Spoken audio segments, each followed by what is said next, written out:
Hello. Yeah. Sorry guys. We had the update for I just did Streamlabs Streamlabs update and didn't realize that that had cut the audio. So I was speaking for like a minute and a half there. I didn't realize our audio was out. I thought I just un I unmuted it. I always put it on mute and then I unmute it. So anyway, I was saying, Mr. Slow, thank you. Massive donation for Mr. Slow, $130, bringing us up to 66666 after error 404 $6.66. Mr. Slow extended it to 66666, and that reminds me of Nedog 666 or whatever his name is, who hasn't been around in a while. He's in the moving business in Boston, and so Nedog is very busy now, probably, so he hasn't been here. But not enough can be said to thank Mr. Slow. We've got one last game for Mr. Slow's Velimirovich study. And yes, I got your Mr. Slow, thank you. I got your new Planinich. Mr. Slow is big on Yugoslav masters. Planinich. Planinich. Planinich study. So anyway, also, Sun Prism, good to see you. You're back. Asterbait gifting a tier 1 sub to Simul Killer. Spectacular Camel has resubscribed for 60 months. For 1 month, making it 60 months. 4 months, it will be a whole board. Very good, very good. And Sun Prism resubscribing. Wondered where you were. So we have any other games submitted for tonight? It's slow, it's summer, and it's like, you guys can see the temperature, right? Mr. Slow donated $130 for a higher quality thermometer. We're gonna need a luxury thermometer with temperatures like this. I can't afford an air conditioner, but I might be able to buy a bigger thermometer. Oh, you sent one for last week? Well, that'll be a while back, huh? Last week. Oh my gosh. That's a long time ago. All right. Last week. 8, 7. 8/7 you sent it to me. That was a week before yesterday. It was 1 week before yesterday. All right, we'll add that. And sorry guys, I'm just trying to stay alive here, not expend too much energy. For peak heat, I'm normally more excited when I get a big donation like Mr. Sun, but I'm kind of like, okay, if I celebrate, I'll have a heart attack or some kind of heat stroke. Sparkle Horses Study, August 15th. There we go. All right, Sun Prism. I've got the first game, which is Mr. Slow. This is Velimirovich.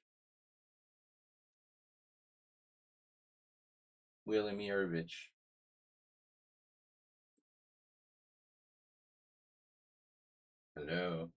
All right. Mr. Slow's Velimirovich. Sun Prism. My game is optional, although I'd like to study. And maybe better thermometer will show a lower temp. Fake news thermometers. And then Asterbait. So we got 3 games plus. We've got iced coffee and beer, a selection of beers on tap for tonight. Not literally on tap. So someone needs to help me delete Norton. They tricked me into like paying another year's subscription, and now I have to suffer through these messages. Retarded Norton. All right. So air conditioner. No. We were gonna get air conditioner service, but at this point, wondering if it's even worth it. Wait till next year. It's a discount if you get your air conditioner service at the end of the summer, maybe. All right, so I'm gonna start with Velimirovich, and let me just verify this donation here. Mr. Slow Hand Grind, 9 minutes ago, donated $130. We are up to 66666. for the World Senior in November. Spectacular Camel sub, Sun Prism sub, and Asteroid gifted a tier 1 sub to Simul Killer. All right. So that's where we stand going into analysis stream tonight. It is over 40 degrees. It is around 40 degrees in my office, despite having this shitty tower fan. That's all I've got, but it's keeping me alive. So, according to the news, it's 33 degrees Celsius in Budapest, but it's always at least 5 degrees hotter than the street temperature here in my office. All I do is complain, right? I mean, now I can like. So I was telling you about this. I can suffer from heat exhaustion in peace because the good thing is there's not as much noise. Just the occasional ambulance. All right. So Velimirovich playing white, and his opponent is Bozidar Ivanovic. And I think that Bozidar was probably around for quite a while. He's probably extinct. But this is a noted Yugoslav grandmaster as well. I don't know who lasted longer. They had a last longer side bet or not. They're both deceased, I believe. I think. It doesn't matter. You can die, but your games don't die, right? That's a beautiful thing about chess. When we're dead, we'll still have our games. So knight c6, d4. Why did I have this weird hallucination that it was a Rossalimo? Did someone else play a Rossalimo? Is Sun Prism a Rossalimo? All right. Yeah, I got confused. I was like, wait a minute. Velimirovich didn't play the Rossalimo. I started looking at Inez Bedinov games lately. Inez liked to play both Open Sicilian and the Rossalimo. And oddly enough, Mr. Slow likes to play. You like to play, you, Mr. Slow, donator of this game and $130. You yourself like to play both Rossalimo and Open Sicilians. I mean, for all I know, Velimirovich might have played the Rossalimo as well, but he was so good at the Open Sicilian. So c takes d4, knight takes d4, knight f6, knight c3, and now d6. So we have the so-called, you don't want to face the Sveshnikov. Yeah. Well, I always think of it like the Rossalimo is a little more positional and tends to lead to closed positions. I mean, I think the Sveshnikov is a good defense. All right. But anyway, bishop c4 Sozin attack, and black plays e6. So the other possibilities here for black are transposing to the dragon, playing bishop d7, which is unusual, but playable. Leonid Stein played that. I played that against Mr. Slow a couple times. And of course, Benko's queen b6. And other than that, once in a blue moon, you'll see like e5. And e5 is probably not good, but it's so rare that black actually has a plus score there.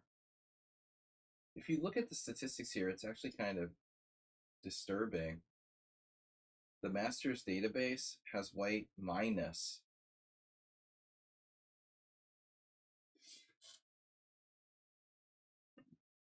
The one time I remember losing was against Alex Scherzer.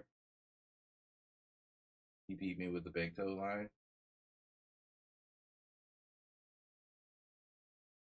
Maybe 6, but that's pretty strange that black has a plus score in over 7,000 games, and there's only 7,000 games. All right. So e6, and this is Velimировic's bread and butter. Now white goes to plus score, 35-34. So it's really, it looks like it's really the sidelines that are causing havoc. You know, queen b6 and bishop d7. I don't think that bishop d7 is as good as queen b6, but people are like unfamiliar with it, and sometimes unfamiliarity is. Oh, there's also Chernyshov's knight a5, which honestly I don't know where Chernyshov got this from. You see, there's an old Leko game from '94 that predates Chernyshov. Wonder where Leko got it from. But I mean, I've been playing knight a5 in the Italian game, and anybody thinks that I'm crazy or stupid. You should have seen Chernyshov crushing, weaker masters. Walt Whitman, some other people. Whitman's very theoretical. He went under against knight a5. This is not such a stupid move. I probably played it against Mr. Slow before. It's not such a stupid move. Hyper modern, we'll call it. But anyway, the move that has the worst score for black is maybe like the most correct move, e6. Bishop e3, and now I like a6.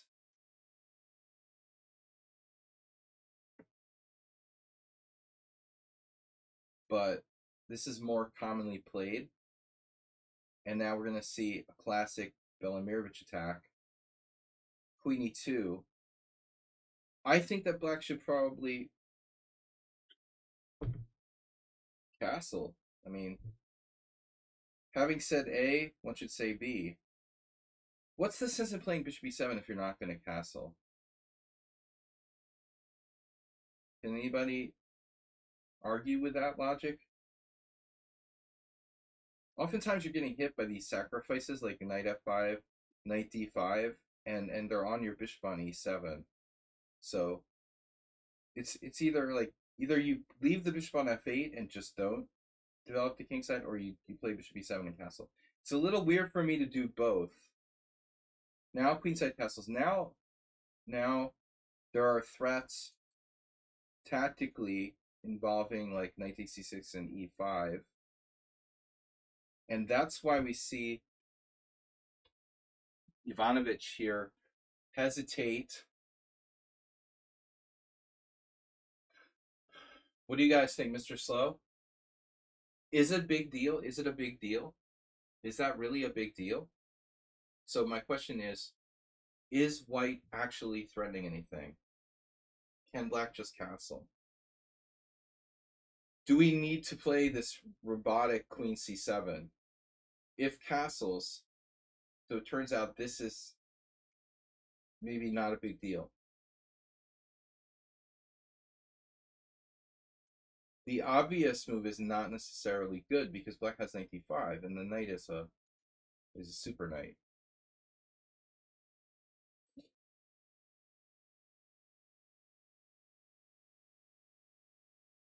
What do you guys think? Takes Van Riemsdyk. Black played knight takes c3. That's not forced. But it is the best move, apparently.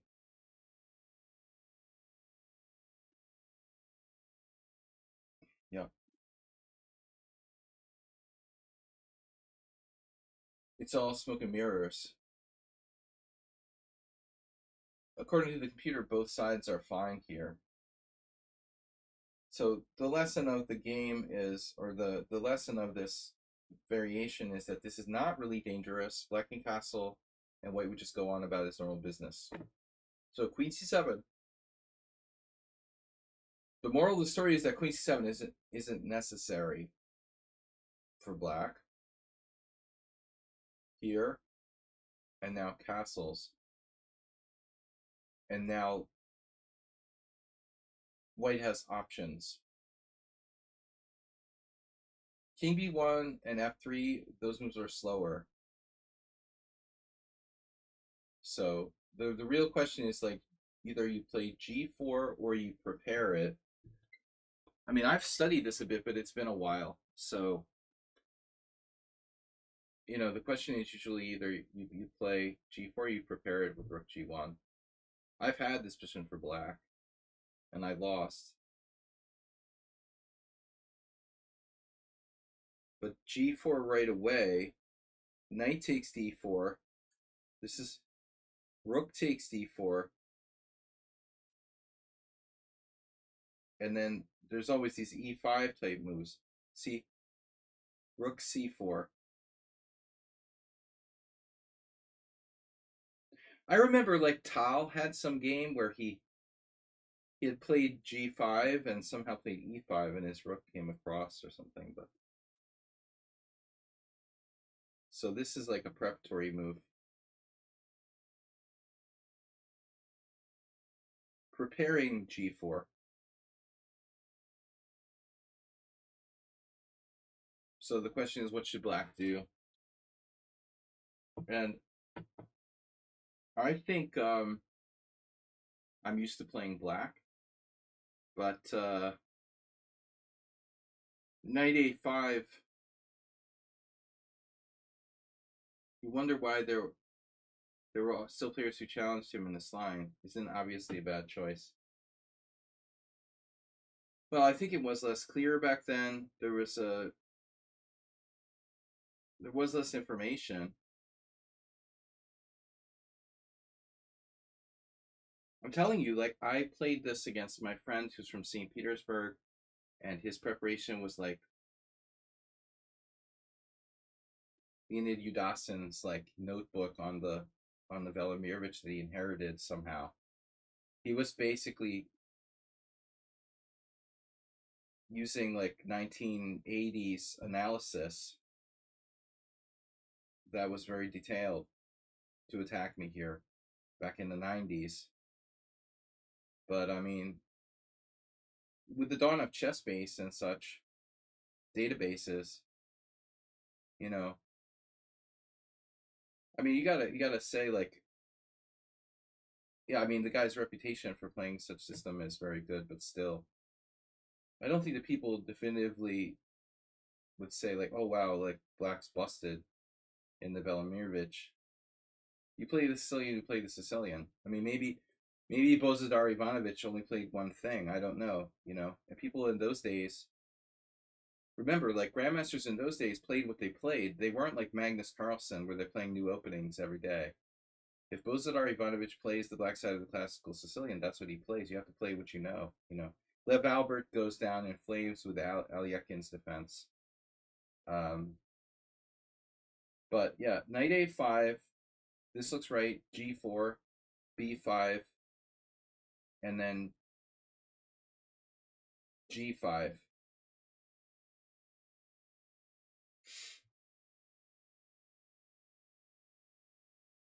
The problem with knight a5, is that it takes defense away from the center and it takes time. So you can see here, it's not the number one move. And it doesn't have a great score. Knight d7 is probably best. But when you get into these knight d7 type of things, that means that d5 is a little bit weaker. So, this is where you're going to start to see these sort of knight f5 and knight d5 type of sacrifices. I think this is like main line, if I'm not mistaken. G4, knight c5. See? Knight f5. Now we're really getting into... This is like the beginning of the deep theory of this line. Now knight f5. See, now b5. And I'm telling you, I had a similar game against Alonso Zapata where he like put both his knights on d5 and f5, and it just like, I just left them there. It was something along like these lines or something. I mean, it's nice and everything, but statistically, it looks like knight c5 is the best move. G5 or knight f5. If you take the knight, wow, one game where Bonch took it. and got attacked on the king's side against Alois Lance, and he's still playing in the World Senior Team Championship. I think Slovenian, Slovakian, Czech. Maybe he's Czech. I guess he was Czech. Bishop d5. Bishop d5 is theory. Yeah. Here, b5 and bishop d5. Turns out this is the theory. Now, but it's not new. It's not new. You can see there's games going back to the 90s, even earlier. 1987, Andrei Sokolov. Okay. So, knight e5 has the disadvantage of, obviously, placing knight on the side of the board, losing some central control. g5, now he takes. White takes with the a pawn. If the king is on b1, I think then there are some cases where we want to take with a c pawn.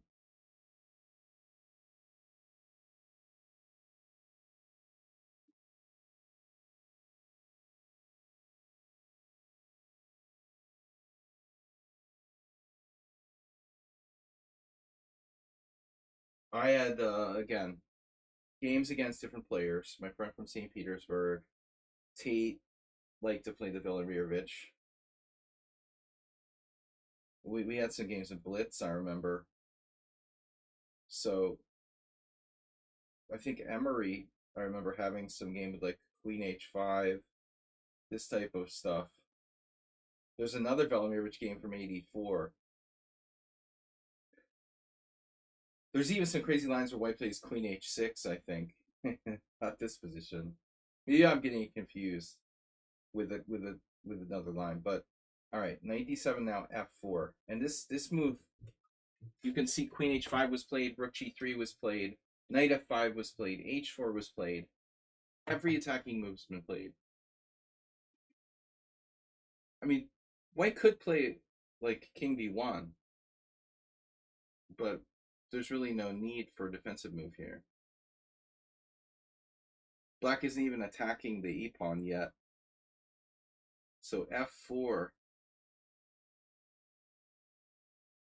Another player who well, he was fond of sharp variations of the Sicilian, obviously wrote the book, beating the Sicilian 2, beating the Sicilian 3. But I'm not sure he recommended the Velimirovich. He has a game there from Hastings. f4. But f4 isn't really the standard plan. When you're playing the Velimirovich, it's ironically usually either this queen Sally or the knight sacrifices. f4. Van Velde has a game he lost against the 2400. My goodness. And here's the game. So interesting. He has another game with Bozidar Ivanovic. Wow. So check this out, Mr. Slow. There was a game in the same year. They had another game in the same line. And Ivanovic won this exact position. I'm going to guess the loss was first because it was in February. So we got a pretty high percentage chance that game 1 was played later. There's 12 months and there's 10 months later than February and one that's earlier. So the odds are that this game was the second of the two. Michael Steen, I remember him playing the Velimirovich. Is Michael Steen still alive? b4, not a developing move. So this looks passive. Renzo Mantovani played that. Daniel Yufa. That looks slow. Bishop b7 has not scored well. So this is basically forced. And now knight f5.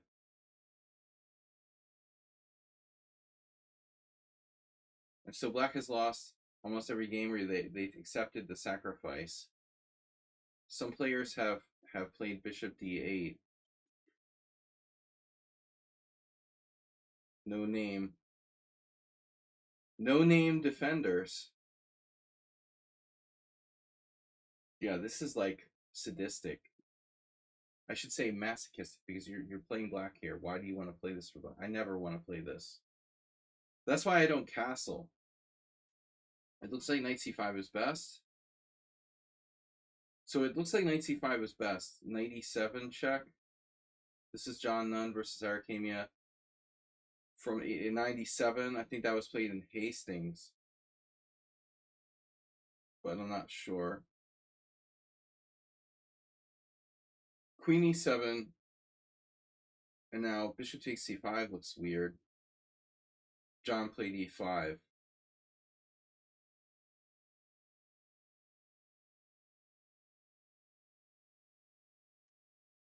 No, e5 is correct.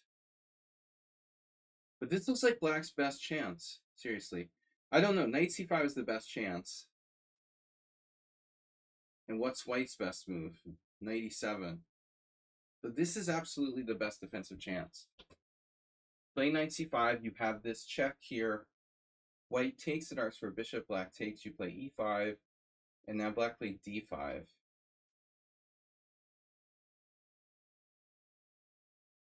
d5. And it's like a bad French for black. This is the best chance. d5. Queen f2. She played knight d7.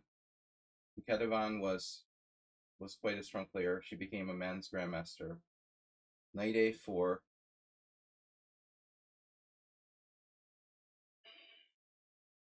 And black's hanging on. But she's facing John Nunn in his prime. 1997. Almost his prime. Looks like black can hang on. That's the best defense. So Thomas Trayston, thanks for joining us. All right. I'm putting that game in there for being a subscriber. So it looks like Ketevan's defense is the best. And Ivanovic took the sacrifice knight. Michael Steen Medness, 1977. Patrick Wolf, Ivan Sokolov, 1987. Jeez.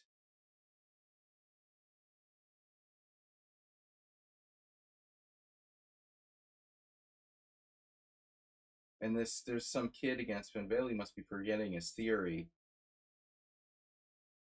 He's too busy with Dutch politics or something. Van Bailey losing to a 2400 in 2017.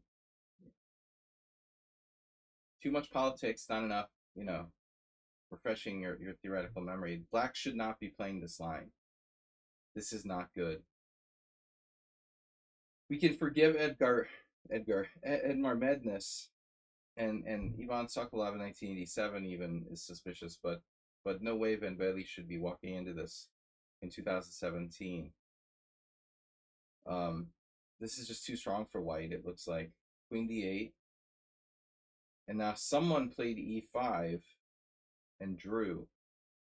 That's the Michael Steen game. Medness was able to hang on. White is 7-0 with e takes f5. Yeah, I remember like Wolf playing, to be honest, maybe both sides of these lines. Rook e8. The theory here can be extremely deep. g6. And this is the only game that went g6. Wild.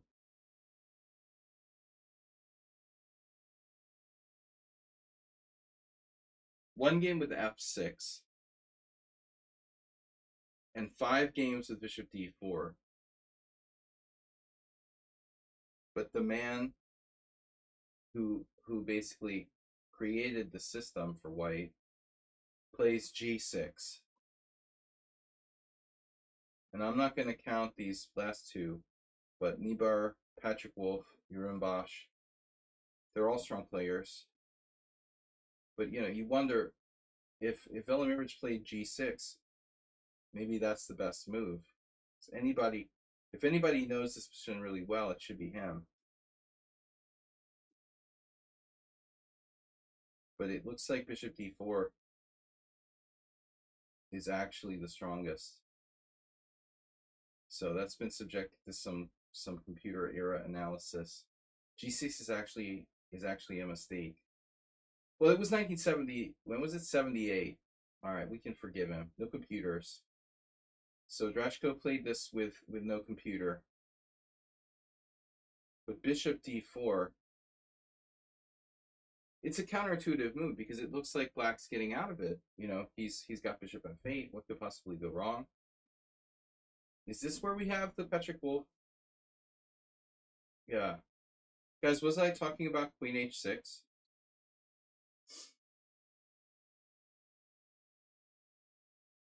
This is the game where Patrick Wolf played queen h6, and that's why I was talking about this. I knew there was something. I knew there was something I remembered.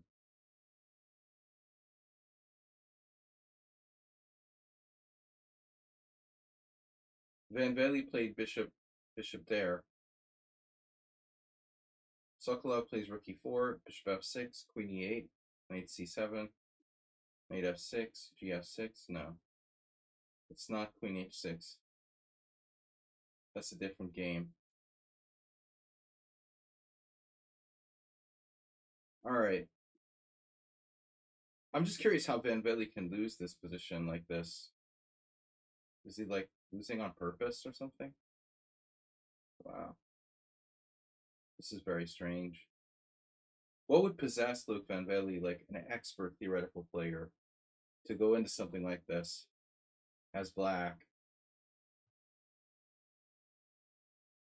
Maybe that's a student and he's helping him move up or something.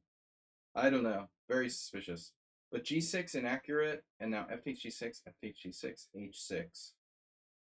So my rule with this type of situation is that you don't touch the pawns. Never touch the pawns. When you play this Gaveningen or such classical Sicilians, almost always the best policy is to never move the pawns, no matter what. No matter what. You just don't move the pawns. Don't touch the pawns. Don't push the pawns. Just hide behind the enemy pawns, whatever. Just never move a pawn. So, but it's hard to deny that this is f7 in particular. It's hard to ignore f7.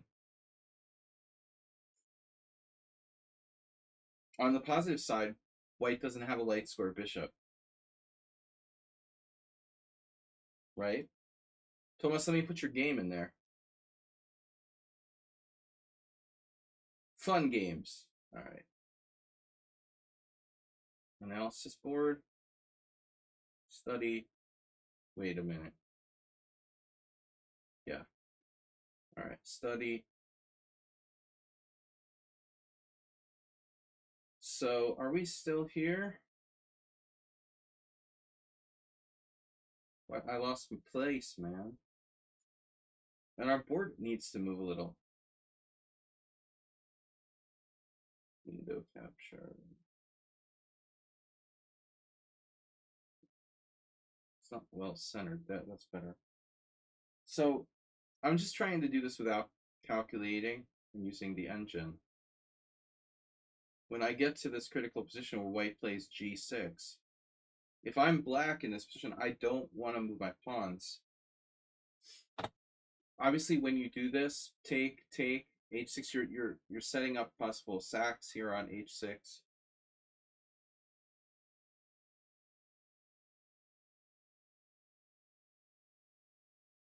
It's the white squares. But again, Velimirovich doesn't have a white square bishop.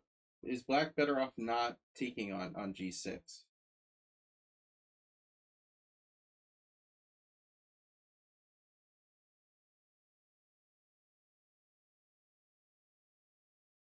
Would it be better to take in? No, maybe. I had a funny thought. You know, there's this expression that somebody made up. You can never get mated with a knight on f8. But I saw this position today where I checkmated my opponent with the move knight f8. You know, so that depends if it's a white knight or a black knight. But your idea is something like this, you know, where that would be made, except the fact that it's not made, you know. Not necessarily f6 either. You could play f5, but you know, honestly, you will see there's this. This is a huge problem. This is a huge problem that happens in the game, and then also this and this. So there's an advantage to playing f6. You play f6, I go here, play king h8. I can't get my rook to h3, but I could get my queen to h4. Yeah, I don't like f6 either. I would like to just not make any pawn moves if I were black here. I feel like the rook, you know, would better be on f8. Then the knight can't go to f8. The computer seems to think that black is okay. Is f6, bishop h6 a problem? Well, I think f6 is a problem. Because when we do this kind of thing, like, well, just like Thomas said, even if I mean, even if you're up a piece, it's like you're not really up a piece because this is so bad. And all of black's pieces are completely blocked by that bishop. It's almost like you're not even up a piece. The bishop on e7 is so bad. That's the problem with any sort of f6. f6 is horrible from a strategic standpoint. But I mean, pawn takes f7 check immediately isn't gonna it isn't gonna destroy black directly. What if black were to just, you know, make some kind of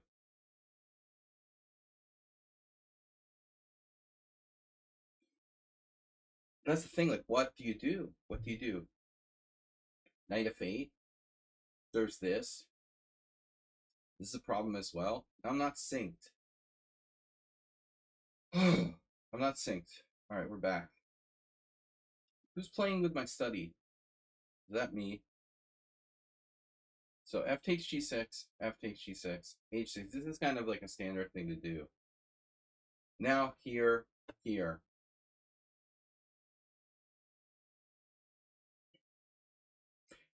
Bishop b6 after winning f6. So f6 is a blunder. f6 is bad anyway.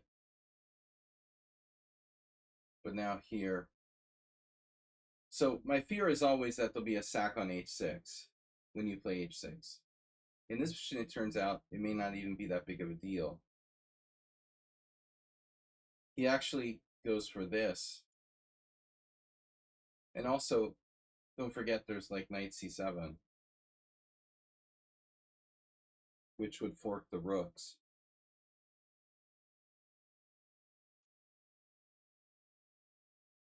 I mean, I guess black wouldn't mind giving up an exchange if he could stay alive here. This looks really bad. So I want to check something. g6, f takes g6, f takes g6. So h6, queen c4, king h8. Wow.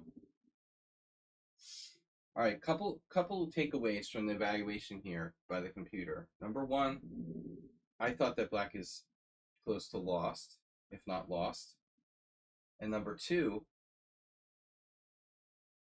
knight c7 is surprising to me that would actually be white's best move.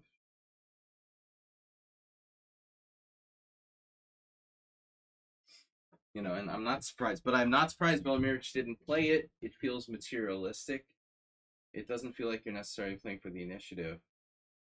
Okay, he plays bishop d4. That looks like a good move. And I mean, if you look, we look at slaggy squares? Or slaggy square? Black slaggy square? Hmm.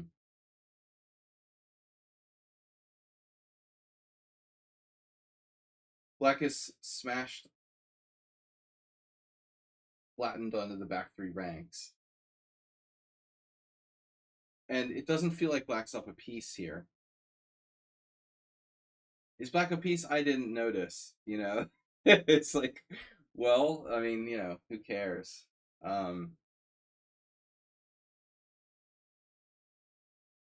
I I feel like black is almost paralyzed.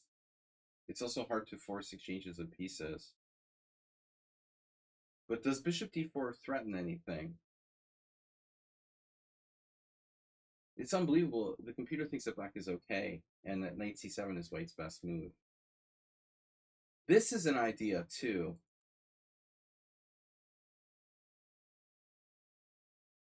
That could be, like, you know, linked to bishop d4, bishop takes g6, g7 check. But I can't believe that black is fully okay here.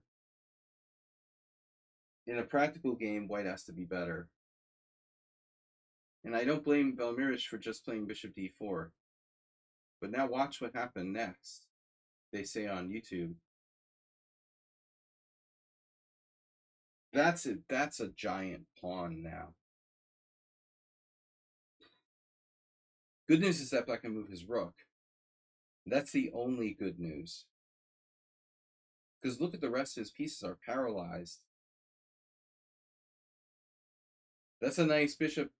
It's an 8th rank pawn. And the knight isn't going anywhere, Wendy. The knight's not going anywhere. So black's only hope for salvation would be to play bishop b7 and trade off the killer knight on d5. Maybe then black would be better. But that takes a few moves. So white plays knight c7. He wins the exchange. Black has a trick. Because at the moment, black would be, you know, probably unable to move the knight anywhere. Black's going for the start. Yeah, this is not pretty here. But again, you know, white's sort of selling out, I would say.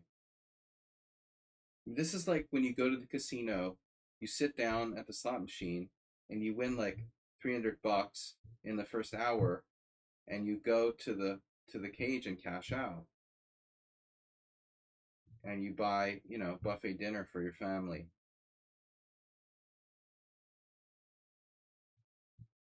This is the casino cash out variation. But Velmirich didn't have anything better, you know. When he takes one of those rooks, I'm afraid that maybe black is okay.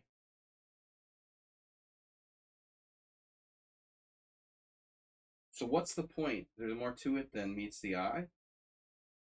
I want to know about other moves than this.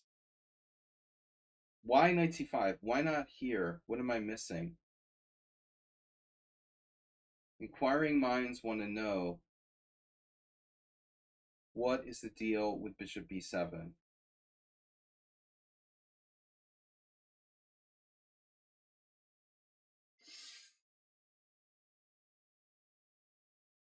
You're threatening rook c8. I see this. I see this. Somebody please help me here. I see this. But that's BFD. You know, I'm just going to take it anyway. My point is, if black gives up a rook for the knight, is he okay, maybe? What I don't understand here, he played knight c5. Why not bishop b7? Well, it's a better move.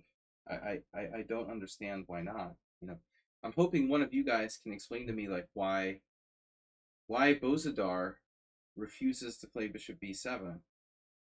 C-SPAN. Why is this preferable? He thought his bishop is gonna like play. there. Like, he thought his bishop was going to get to f5, I think.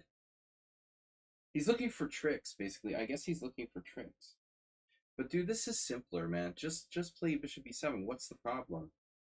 It's the evaluation here. White is better. 98, queen e8. 98, queen e8, rook e1.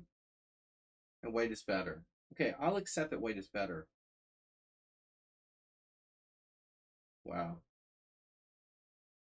It's worse than that. Apparently you have to play d5. Ooh, rook takes. Pawn takes c4. Rook g e1. Oh my god. It's like computer Zugzwang variation. King g8. Rook takes a8. Bishop takes a8. Did I say the two pieces for a rook was okay? If you go all the way through this line, it looks like black is just lost. It's shocking. The rook versus two pieces. Wow. Black has enough material, but he's paralyzed by that pawn on g6.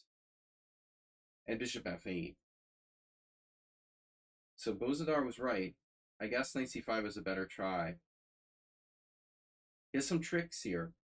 See? Knight a8. Yeah, he's playing for bishop e6. He's playing for bishop e6 or bishop f5, like I said. Some kind of tricks with the bishop. He does bishop e6.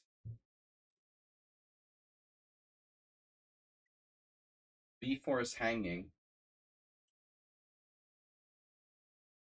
b4 is hanging, but it's not that important. And so much so that, in fact, yeah, white doesn't even care about it. He plays this.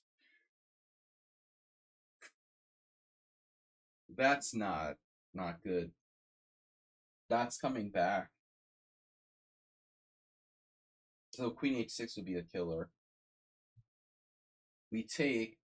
So all Bozadar really did was like drive Velimirovich's queen back to h5, where it was happy, and now he has to play this because he's getting mated otherwise. And now f5, f6 looks very dangerous. Basically f5, f6, f7, or f5, f6, g7, f5, f6 takes, f6, g7. So this stumbling block here, and then if that takes, you play g7. The pawns terrorize black here. I expected f5, and I don't know why he didn't play f5. I don't see any problem with it. Do you? Bishop e6 has the massive drawback, and there it is. But probably the truth is, Mr. Slow, that it takes an engine able to calculate 30 moves to just see how bad black's position is. Black may be losing the game, going back to like bishop f8 or something, you know. This ultimately led to a very passive defense.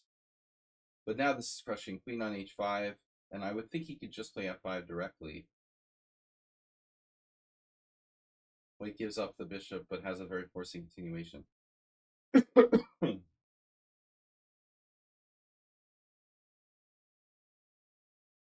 Now we're threatening f7, and you can't take because of g7 is game over.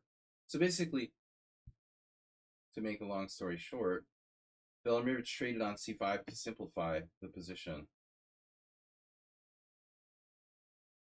And the question is, could black survive here with that pawn wedged on the 7th rank? The answer is no. Now he's pinned him. See, that bishop on f8 is in bishop jail. It can never leave bishop jail. I can see this and this coming, and you know, Bozadar, Bozo the Clown. He was a strong player. Bozidar is too slow. Yep. Yep. And then boom. Oh no. You thought you were gonna get me on the A file.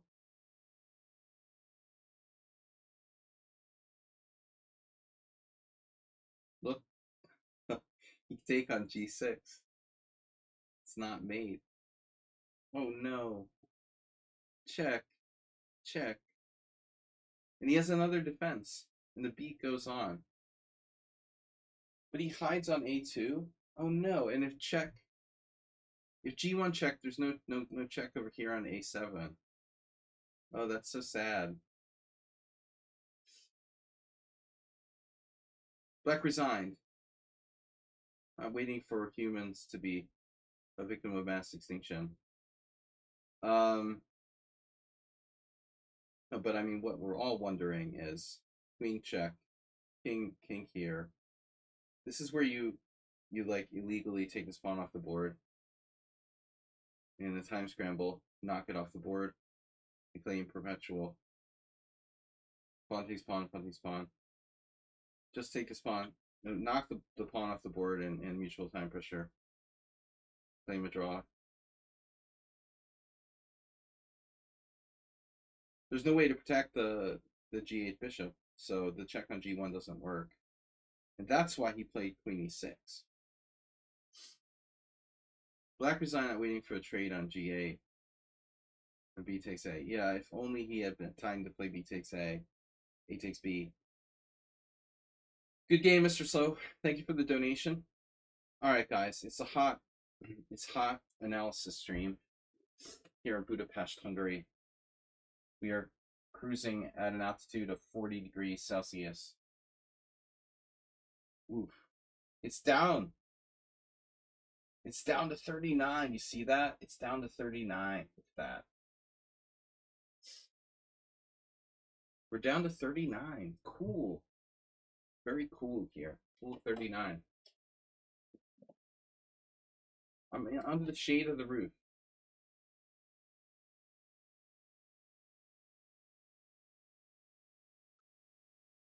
So if you're sitting on the street level at a cafe and you're like under an umbrella or something, the actual temperature is 33 degrees Celsius. But because I live in a stone building with a metal roof,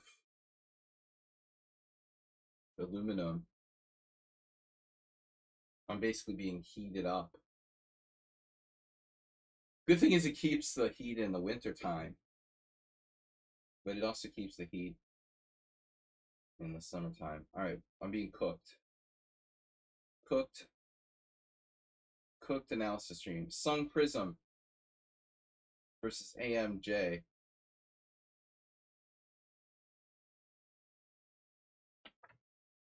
All right, this is a little different. This is a Rosali mode.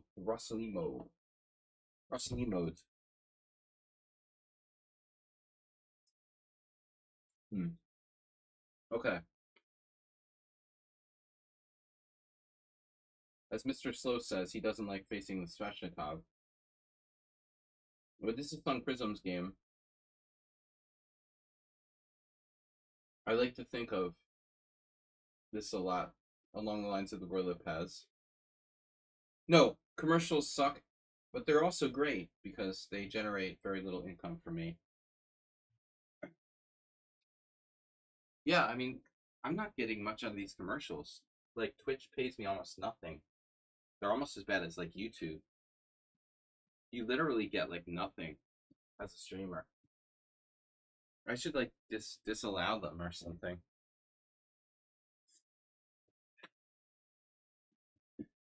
All right, guys. We're going with the beer mode. Beer mode on. Where's Arrow 404? He's not here today?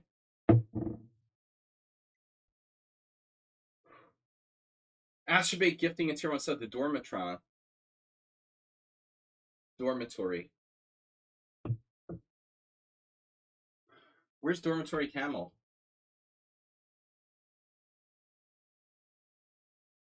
Dromedary. Dramatron. All right, guys. So knight f6. This is the move that I've been experimenting with a little bit with black. It's the only line that I never really tried.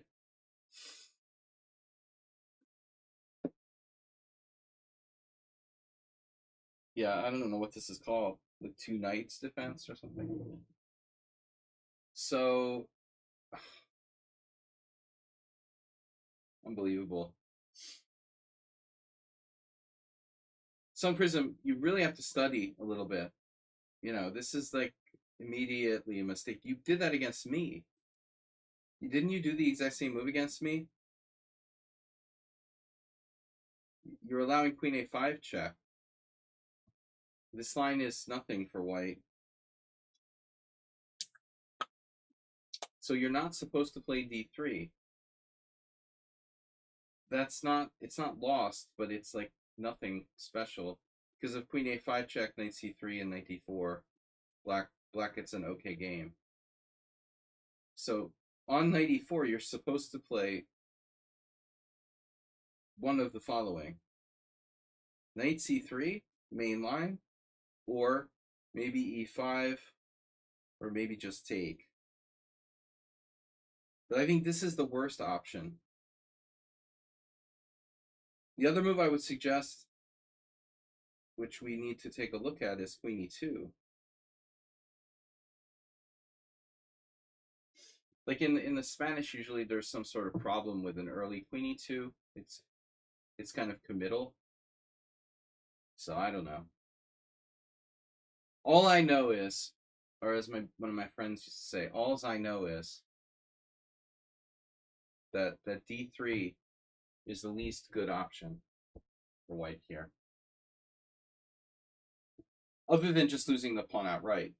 So d3 is bad. And then his opponent doesn't even know what the right move is. You have to play queen a5 check. After this, he would, I guess, transpose back into something sort of normal. Normal-ish. But now castles is okay. There's no more queen a5 check.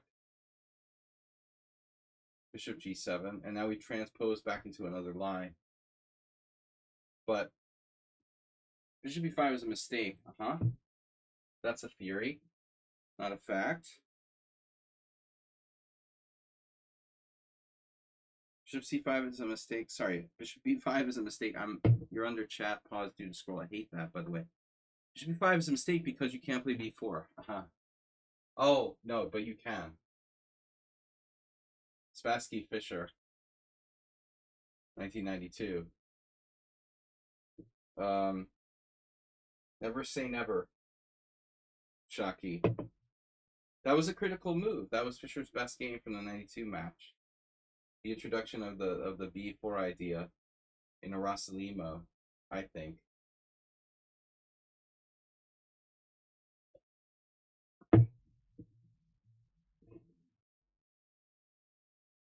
Franco Shore. I don't know what that means. Franco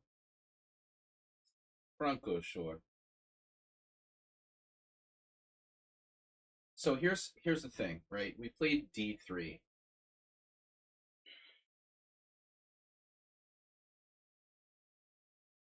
Playing the white side of Arasalimo, we played d3. And now you played c3. And the idea of c3 is to give the bishop retreat squares back to, so like a4, b3, c2. You know what I find interesting here? I like to philosophize a lot when we're analyzing, but it helps me to think. Why is there only one game out of 94 where a master level player played this in the Opening Explorer? Now, we got some transpositions, but in this position with white to move, c3 has only been played one time out of 94.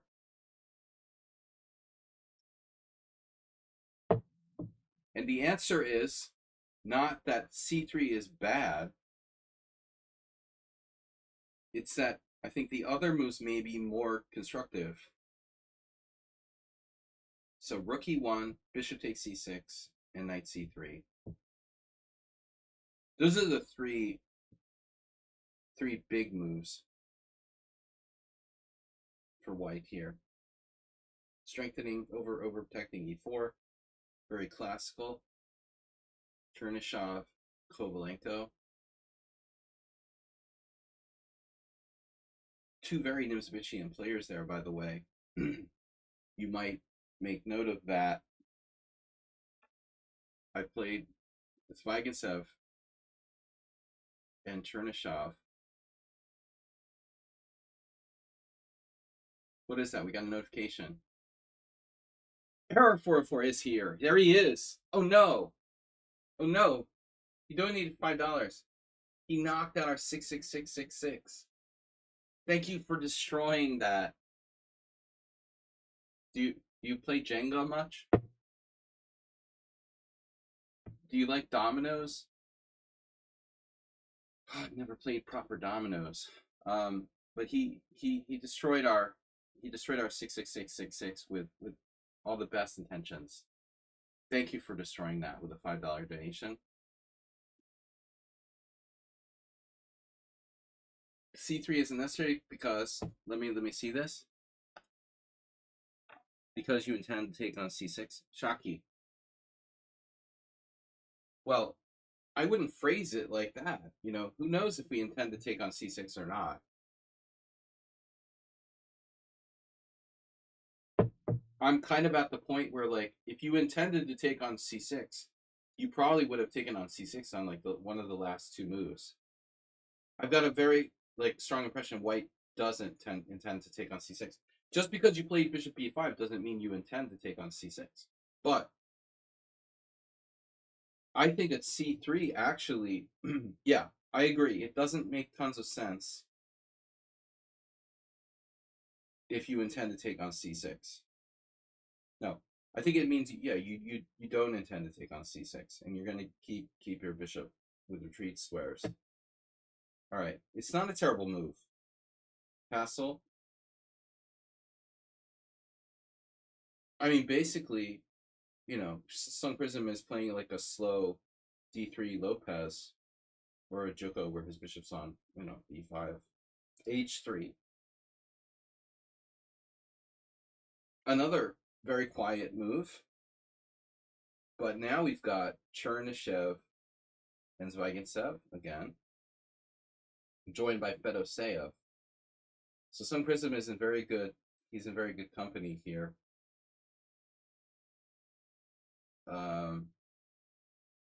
And now his opponent, who's played quite well, I think, continues to play accurately. D6 is fine. D5 has to be viable for sure.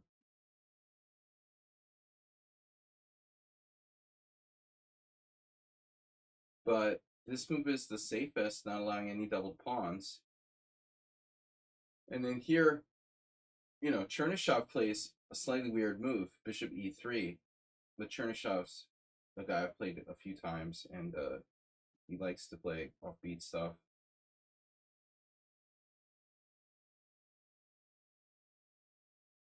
Still, it's a developing move. So we got the same exact move as Konstantin played from 96. And yeah, bishop takes c5 is a threat.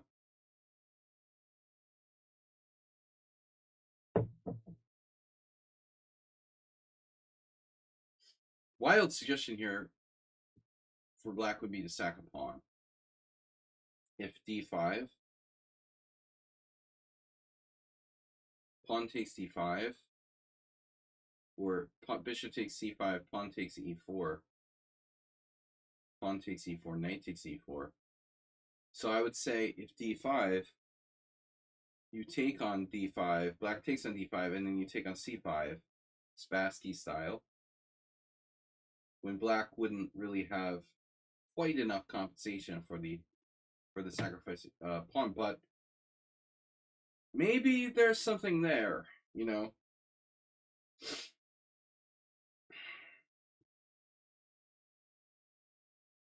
I think that black's got some counterplay.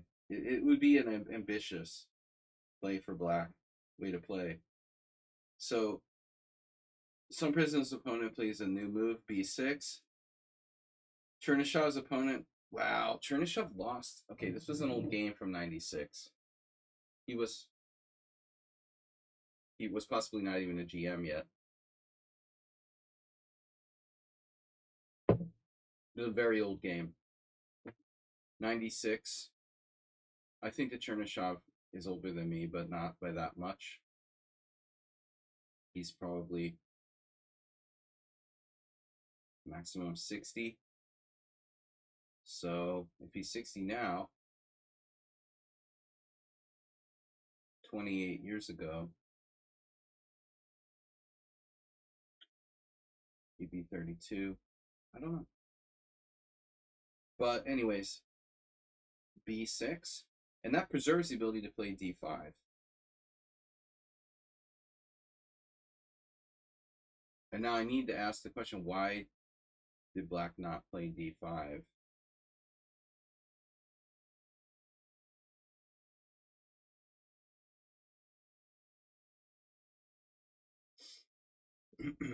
Yeah, my chat scroll.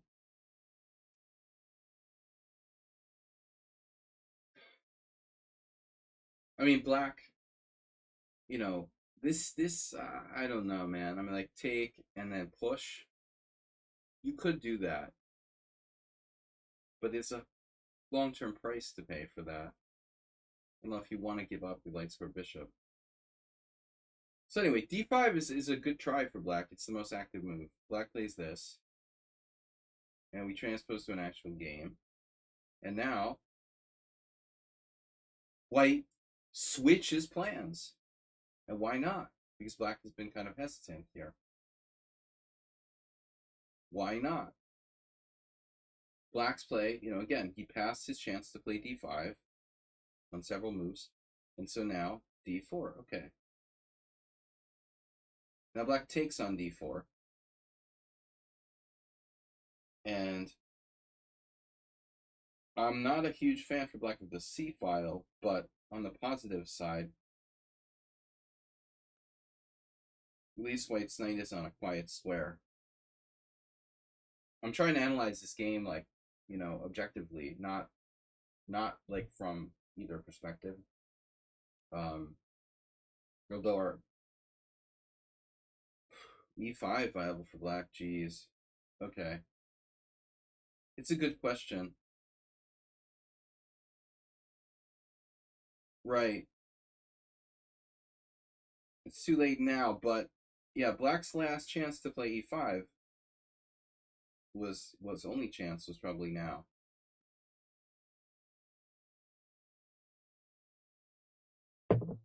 I mean, it straight up starts to look like a Roy Lopez. But you have to realize that, of course, if you play this move, white can take. And black has been real, you know, anal retentive about not allowing double pawns. So I don't think he's going to be, you know, he can't allow this. I don't think he's going to be happy. But he could do this, yes. I think this is actually fine. It looks fine for black. There would be a backwardness here. So I don't think that white should take. Yeah, e5 is definitely playable. But I think Sun Prism also would probably, you know, not be like taking, but he's going for d4. That would be an interesting game. Yeah, move 11. e5 is definitely possible. But black clearly wanted to finish the development. This actually prevents or discourages or prevents e5. So d4 is good.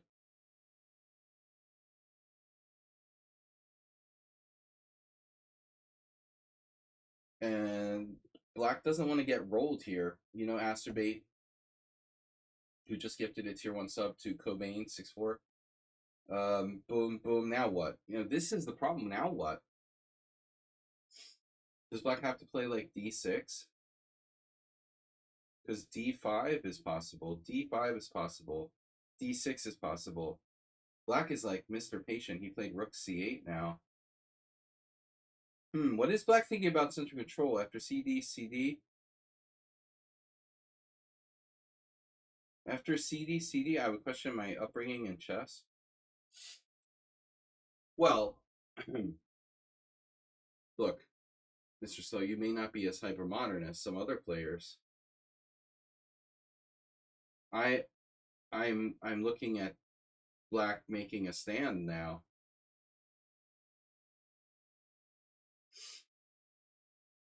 It's a little hyper modern. But is there some reason why I can't do d5 now?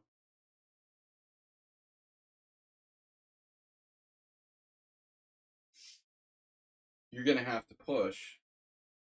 And now it's a Mr. Slow Slaggy simul game type position. After 94, 94, 24. This pawn looks a little shaky, but at the same time, I mean, it is sort of indirectly defended, and black could get some pressure on the d file. So I'm not 100%.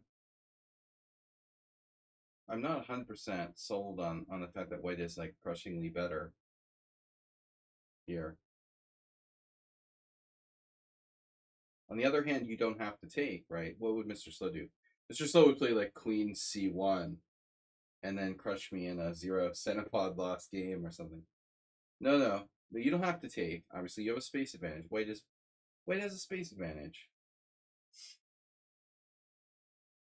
White has a space advantage. This pin looks pretty nasty, actually. Yeah, you have a point. I mean, this pin looks pretty serious, dude. Take and play d5. Delayed reaction. That's what I said. No, I mean, I think that black, yeah, should have pulled the trigger on e5 or d5 earlier.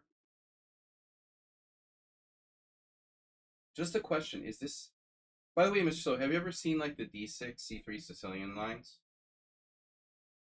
Like, I have this friend who plays that stuff, and it looks like you get some weird positions that just look grotesque.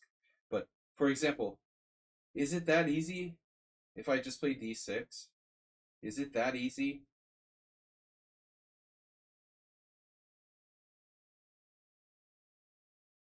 Is d6 that crazy if I don't take and just play d6?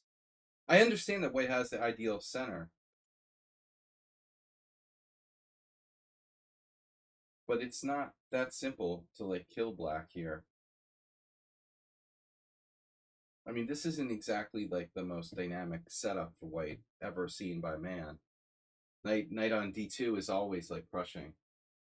And white's basically playing the Kali system or something with pawns on e4 and d4, bishop on b5.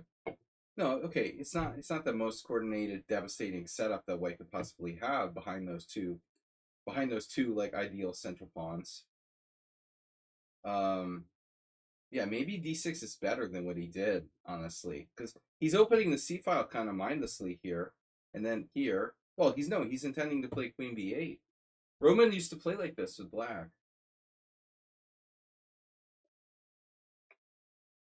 Right. Well, we're gonna see the denouement.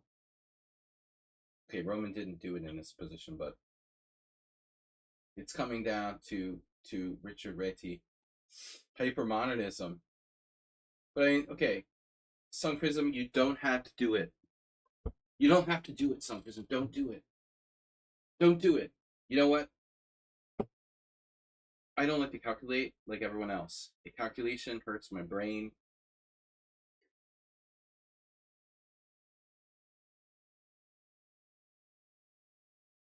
There's this here. But if we can live in a perfect world, can we just play like A3 and just be friends? Can we just be friends? And then we're going to see this. No. Eventually, these pawns are going to be a menace, right? But a3 looks like an interesting move.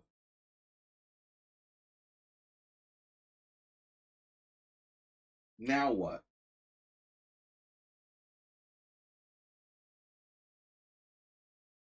What's the plan? Where's the plan? Can we just play like Queen E2 or something? And what was so great about D5? I have a lot of questions and no answers. If this was my game, I would probably play A3. That gives the bishop a safe retreat square back here on D3 where it won't be molested by knight B4. And hopefully we can complete our development with something like Queen E2. So this is very committal, but I don't want to do it unless I'm dead sure that it's good. So are you sure D5 is good? Or are you just forcing black down a narrow but easy to follow path? Where's the beef? And what does this do? How does exchanging rooks like giving up the c file help white? So to me, it looks like Sun Prism is just making random moves without a plan. D5 and this. If anything, why not like Queen E2? Connect the rooks, recapture. I don't know about this. Maybe you're right. Maybe the c file doesn't matter. But I need to see what your plan is. I don't understand what White's plan is here. This move I don't love for black because hello. Cardman. Why? Bishop's not hurting anybody on B5.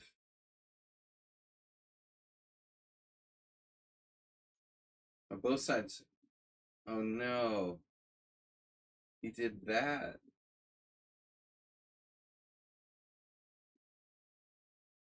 So this is calculation time. Bishop takes B6. Bishop takes D5. Pawn takes D5. Queen takes B6. Rook takes E7. So this all the shit just went crazy here. Random move generator.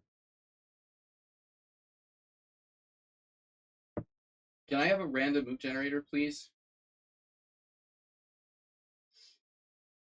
I think if Sun Prism likes playing random moves, maybe the Rossalimo is not for him.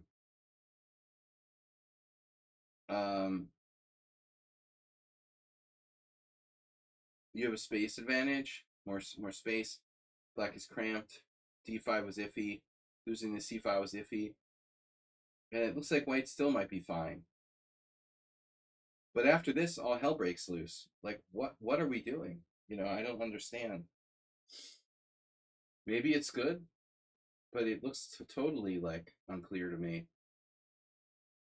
Now black has everything, like free bishop, attack against b2, his rook is active.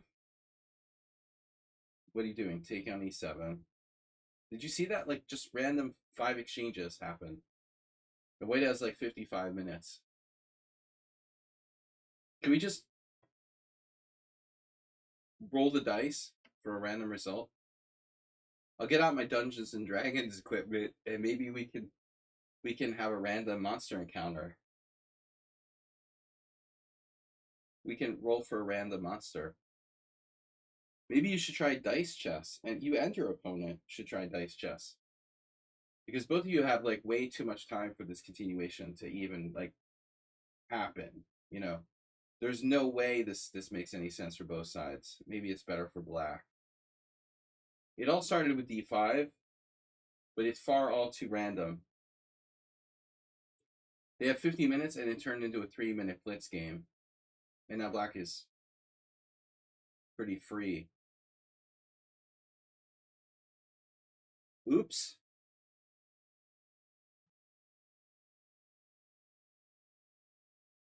But everyone just took random pieces. Astrobate gifting tier 1 sub to Tezake. Tezake is here. Guys, I don't understand what just happened there.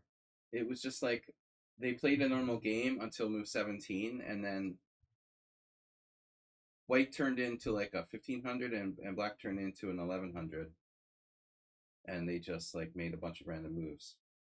Does everyone see the same thing as me? That's literally what just happened there. Oh no, black saw a move further with queen c1 check. Oh no. Oh no. All right, black was not 1100. They were both 1500s. Come on. You just made a sequence. Both sides just made a random sequence of like the last 6 to 7 moves. It was totally silliness. You're both in a dark alley and you don't know what's back there. This is I don't like this kind of stuff. Play dice chess.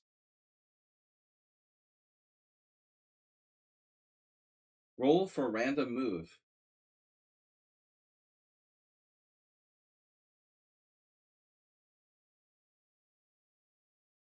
So here we go again. The one thing I do know is that rooks can sometimes outplay two pieces because the two pieces tend to be hard to coordinate, especially bishop and knight. King g7, queen takes d5. So this move is doubly dangerous because we're threatening rook b8 and you cut off his defense of d5 knight. Now f2. So I hope we don't see like rook b5, queen d2, and then perpetual check. Oh my god. All right, you're fired. You're fired, Sun Prism. You're fired. You're fired.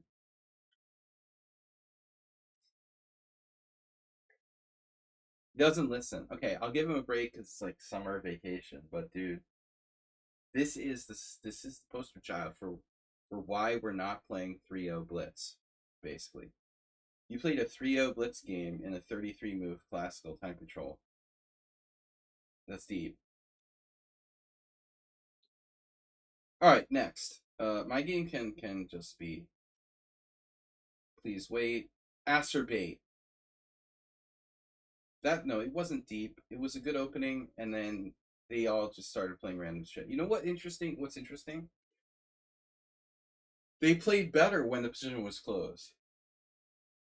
If you think about it philosophically, they played better in the opening and better in general when the position was closed. As soon as there were like possible like captures,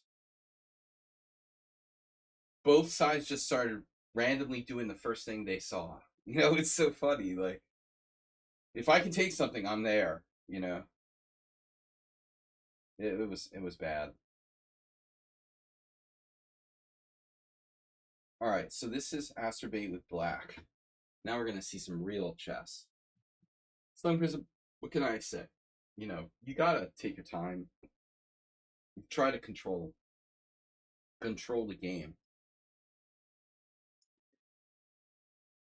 Maintain. That's all I can. I can only teach that one way of playing chess. Like, control the game and accumulate advantages. That's what I know.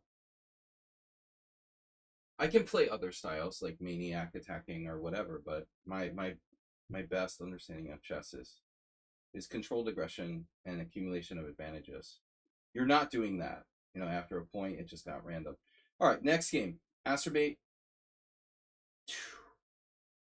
Acerbate playing in 1752, and they played c3. It was funny. The other day, I had this off-stream game where anonymous player played d4. I took the pawn. They played the Mora Gambit, and I played knight f6, and they just like froze. It was just an anonymous player who knew how to play the Mora Gambit, but they didn't know what to do. I always thought it was kind of, you know, has anyone else, Mr. Slow, ever thought it was odd that people who played the Mora Gambit get transposed to the c3 Sicilian? I mean, because I always thought of the C3 Sicilian as very different from the Mora Gambit. The C3 Sicilian is like correct and safe, and the Mora Gambit is just like sacking a pawn for some compensation. Is it really enough? And I don't advocate transposing these, letting these guys, the Mora Gambit players. I don't advocate letting them transpose. It's objectively not correct. It's better to take the pawn. But I have found that when you do this against the weaker player, not Mark Esserman, you know, he knows how to play, but how many strong masters play the Mora anyway? Like, it's just there's a strange dichotomy. Basically, the C3 Sicilian and the Mora Gambit aren't really that related. You know, they're kind of different things. One is sort of solid, and the other one incorrect, and the other one is sort of loose and dubious. All right, whatever. C3. So D5. I've encouraged Acerbate to play this barman variation, whatever it's called. Takes, and now normally the most common move order is knight D4. Acerbate, when you get up to the 2000 level, you might start to get some Sveshnikov fans, a knight A3 type stuff, but that's very, very, you know, that's very like cool. Queen takes D5, D4 is the most common move order.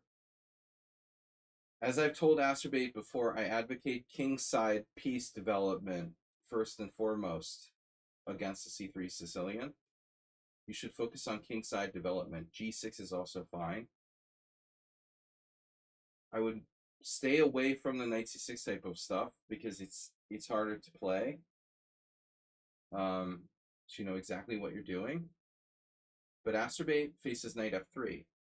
Now, this is becoming more popular, and it doesn't have a lot of independent value. White is always going to play D4. The question is not if, but when.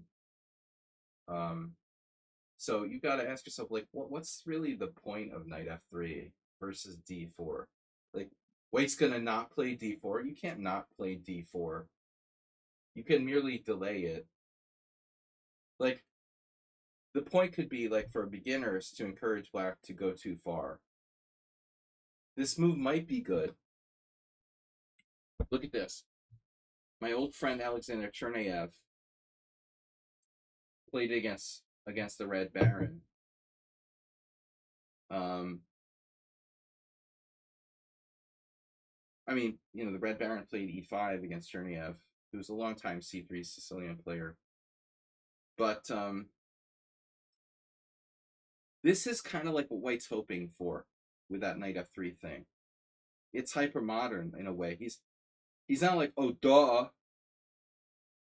you could play E5. I think the smart players are trying to get Black to overextend themselves. So don't fall for that trap. You know, just develop your pieces sensibly. You know, play knight F6 and get on with it. What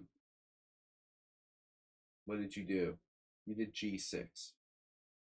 Again, I would advocate playing knight F6. The problem actually would be after D4, G6 is not so good because of Queen B3, and this is a known problem. So Acerbate plays G6. Sorry, E6. This is fine. This is fine actually, and you avoid that trap. Now, if White plays D4 and you play bishop, you must play bishop G7. And I've said this before. If Queen B3, you trade queens and take. This is very important. And I've known about this for 20 years. You take and you're ready to chop here, a la Peter Svidler, if necessary. And give White the happy pawn structure. The Wayne. But that's the secret of the move order for Black. So bishop G7. But your opponent played this. All right. This is not really great. I had I had a game against Dvoretsky in a blitz tournament, but that was a line that I had looked at with d4, bishop g7, and then I think c4 subsequently. I think maybe bishop e2, knight f6, c4 was what happened when I played with Mark.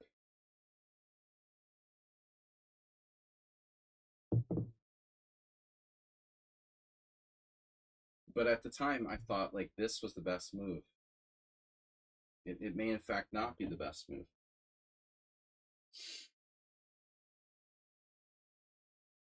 My game with Dvoretsky was something like queen d6, d5, e6, knight c3, a6, something like this. I don't understand how there's no games where this has been played. The move order might have been slightly different, but g6 was new. It was like the late 90s, and g6 was a fairly new system. It was like 1997, and it wasn't as well known back then. Now all this is known, but this is definitely a mistake. So you don't play c3 and then c4. I mean, especially if your pawn is still backward on d2. Now, this is very important. Where you put the queen in these type of lines,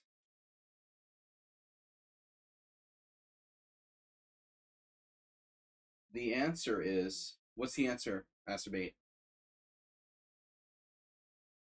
You're out there. I see you chatting there.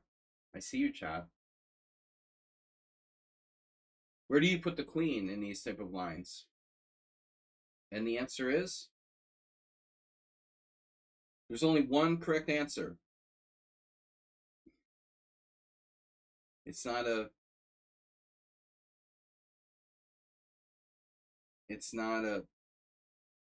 coordinate. The answer is not a coordinate. The answer is it depends, right? It depends.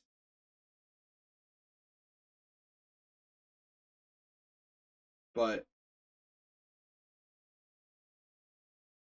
I think these moves all vary in terms of relative like variance in terms of safety. There's like a scale of safety versus aggression. You need to kind of find the right level. This is like the safe defensive default, and this is like the most randomly aggressive move, which is risky. What possible benefit can you derive from putting your queen here?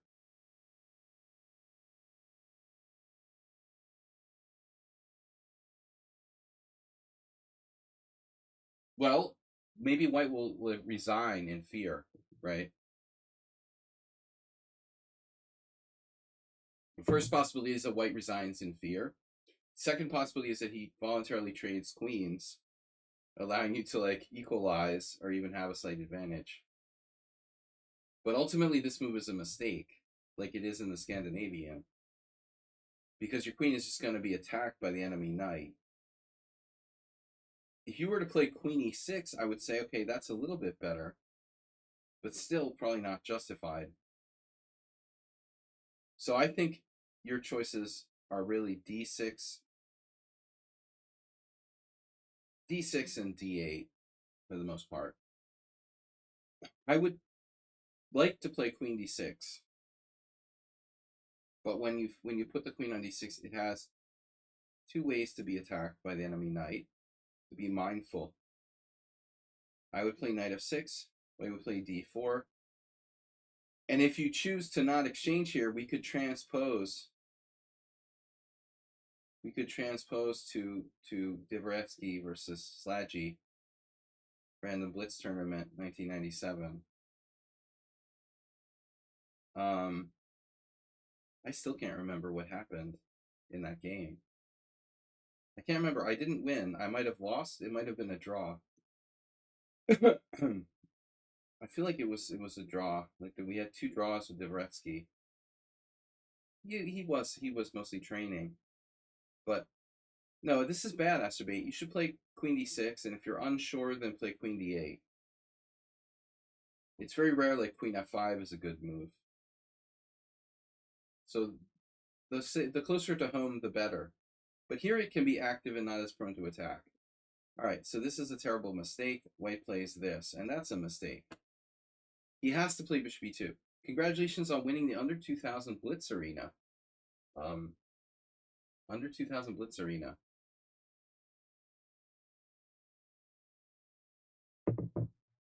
Not easy to win any tournament these days. Queen E2 check. Queen E2 is terrible. You know, he's justifying your position of your queen. This is the worst thing that white can do. I mean, he only has 2 moves, so it's hard to fuck it up, right? Your opponent has a 50% chance of fucking this position up. Maybe that's the way he looked at it. Asterbate was like, you know what? I like my odds here. My opponent only has 2 lethal moves. One of them is good and one of them is bad. So I have a 50% chance he's gonna fuck his position up here. That's pretty good odds, Asterbate. I agree. But you know, we're lucky. Knight F6, okay.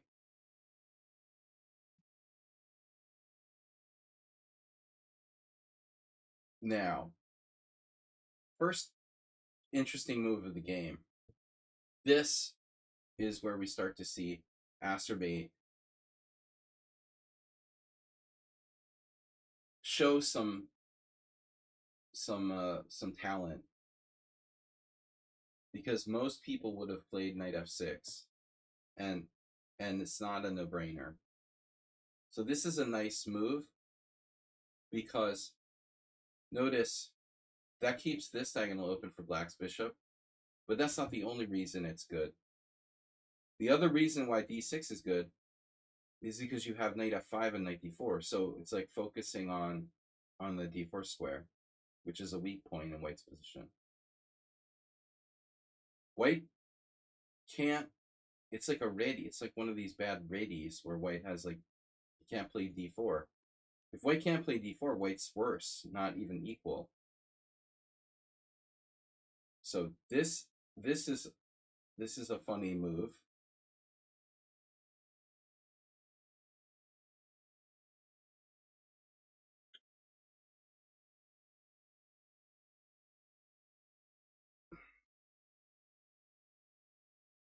Masturbate is dangerous, you know. They've you know, given him like, he's like Bruce Lee or whatever. He's considered to be like a deadly weapon. Masturbate's mind is a deadly weapon.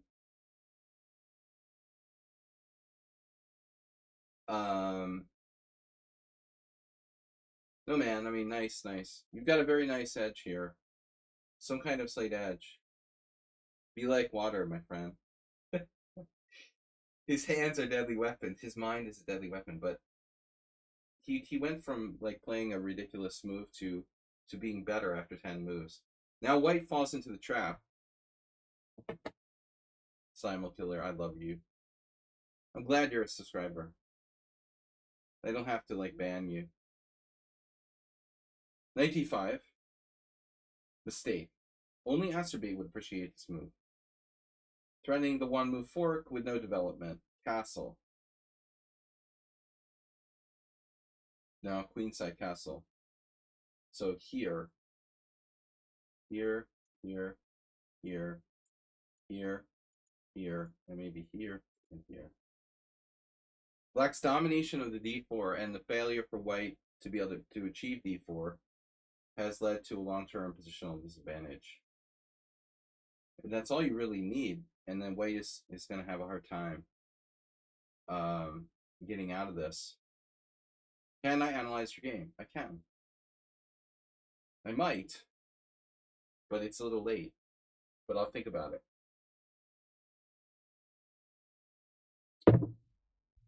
Knight f5. But you know, Astrobate here, maybe your opponent missed something. No, he's got to defend b2. To be honest, he had a trick, right? Castle's knight takes e7 check. Knight takes e7, bishop takes d6.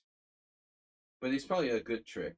It's like there was this Dr. Seuss book that was a favorite of mine when I was a little kid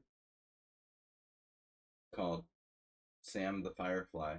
Sam was this like naughty firefly who did bad tricks. I'll always remember this. And I shared it with my kids. This is a bad trick for white. Knight takes e7 check, knight takes bishop takes e6, rook e8, and probably the trick actually benefits black. Brodstein said that about Blackburn's trick in the knight d4 move in the Joko piano. Blackburn used to play knight d4 against the Joko, like it was a bird's opening or whatever.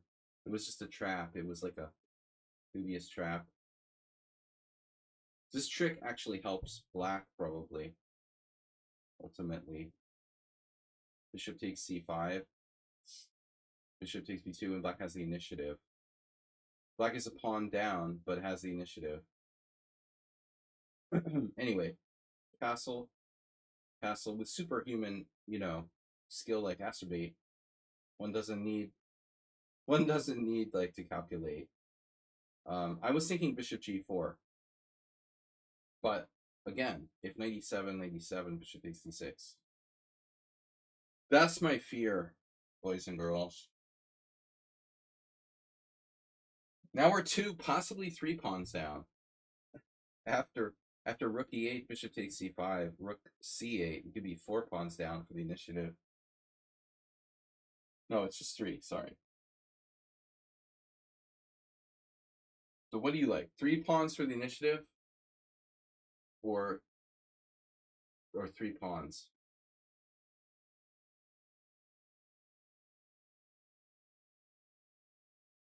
That's a close call, but it looks like rook a8 is pretty strong for starters. Rook a8. Black has a pretty nasty initiative. Anyway, okay, knight f5, but he feels left out, Astrobate. Does white have a draw by rep here? Oh my gosh. So if knight c7, what do you do? Oh no. Astrobate, thanks for gifting a tier 1 sub to Evil. Anyone evil gets a gift sub. Anyone evil or who donates anything in increments of 666 is automatically subbed here.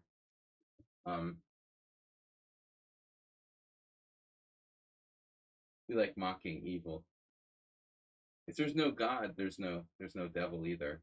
So this whole like fear of 666 stuff is all bullshit anyway.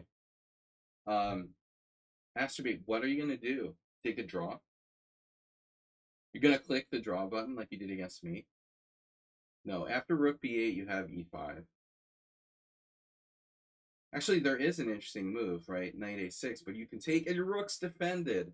After bishop takes b8, knight takes. All right. But what happened? White went nuts. He played g4, fatalistically weakening his king side. See, here's the problem, right? I don't know if you guys actually listen to me, but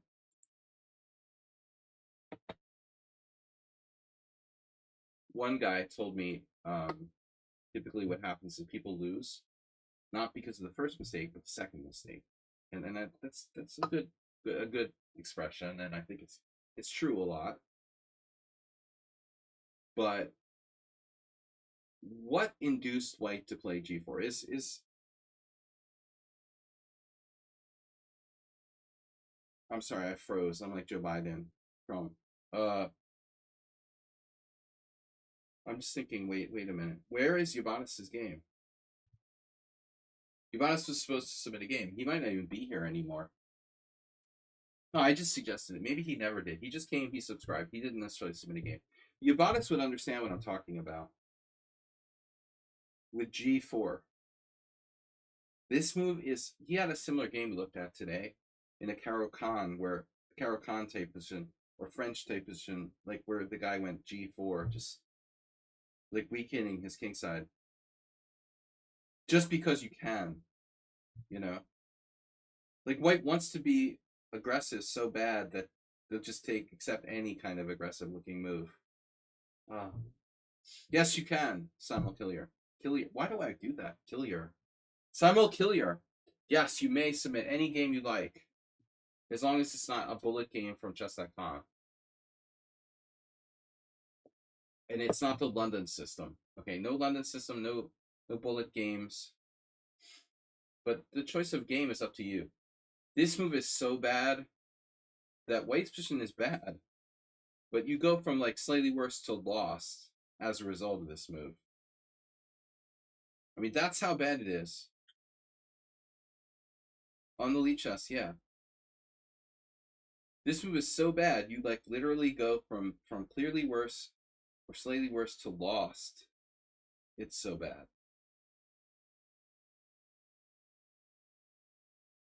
And you induced it.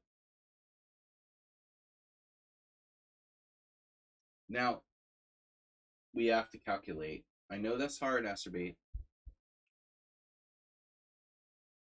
Yeah, you might have to sack the exchange here now, because after knight takes d4, knight c7, rook b8, there's a real threat of a perpetual on your rook. Like I said, like knight a6. But there's more to life than material. So you have simply, well, I mean, realistically, you have several possibilities. This, followed by this, and this is actually winning material. So I guess here, here, here. But I don't know if this is enough. You've got even material. This is not clear. We need to find something better. If knight a6, I was also thinking e5. That would force your opponent to take your rook. And now you take his bishop. Oh no. Oh no, his knight is trapped. See? The knight is trapped. Poor knight. Yeah, it doesn't work. It doesn't work. Acerbate doesn't need to calculate. And that's the other thing. When you play according to principles, in a lot of cases, you literally don't even need to calculate because it has to be good. Your play is just too right to not be good. Your opponent's play is just too wrong to be good. I mean, this is just, the odds are that black has to be good here somehow.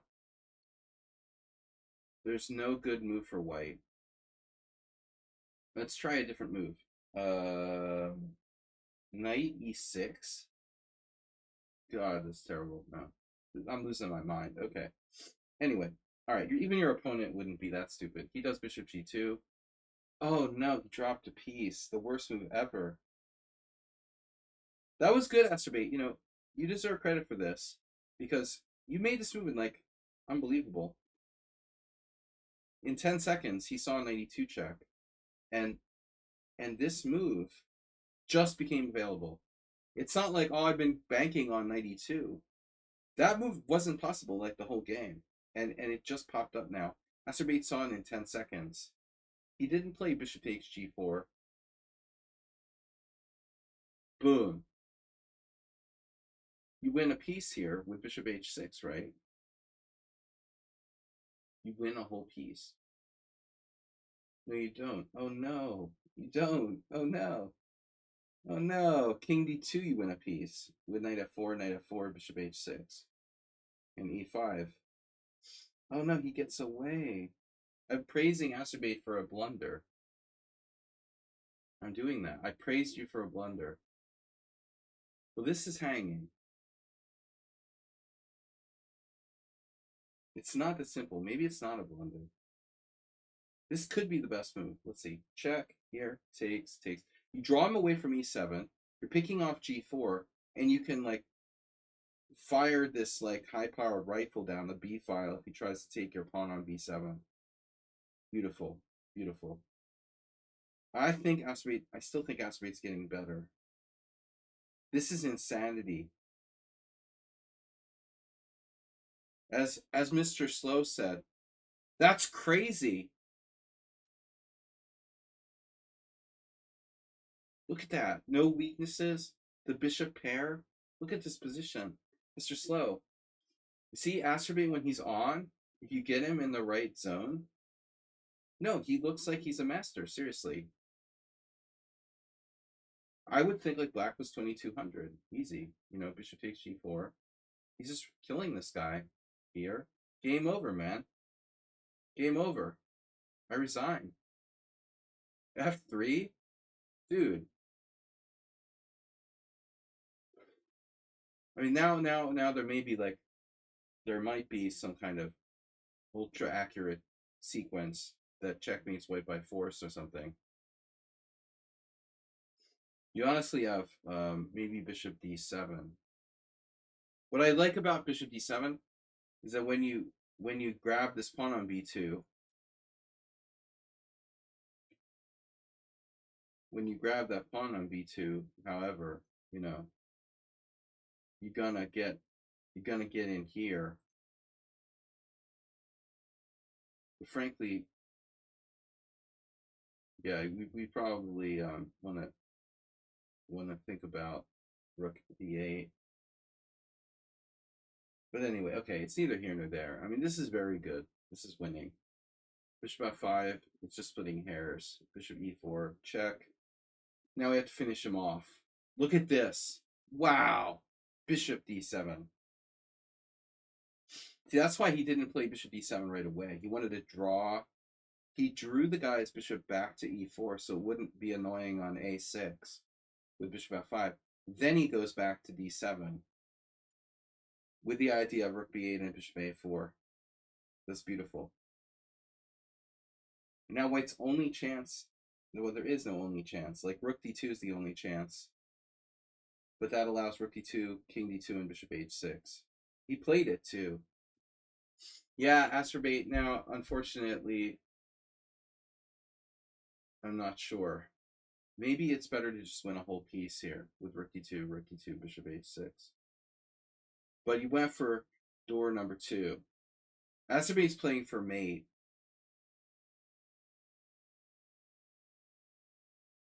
He's actually playing for mate now with themes like bishop a4. But I assumed the point was to take with the rook to keep white confined, not the bishop. So you went off pissed here with bishop takes b2. This was strange. He got excited. And actually another one of our viewers does that. Error 404 and Astrobate are very similar in this, that they have talent, but they get like excited when they're winning. Or maybe just excited in general. They're very excitable.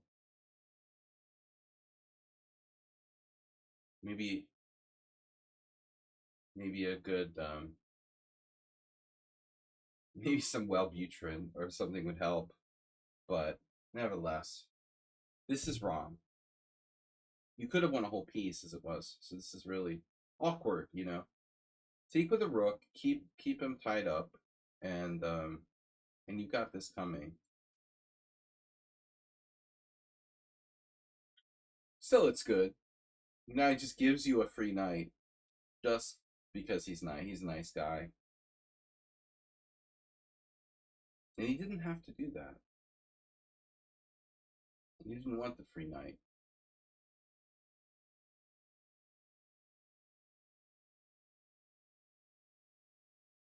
You were lucky there. He could have played king c1. Wouldn't matter though. You're winning anyway. I guess you're not lucky. Okay, mate. That's lucky. That mate is nice. Yeah, it's mate. All right, Astrobate. The best game we've seen in a while from you. Now, there was somebody. Bagsy, is that you?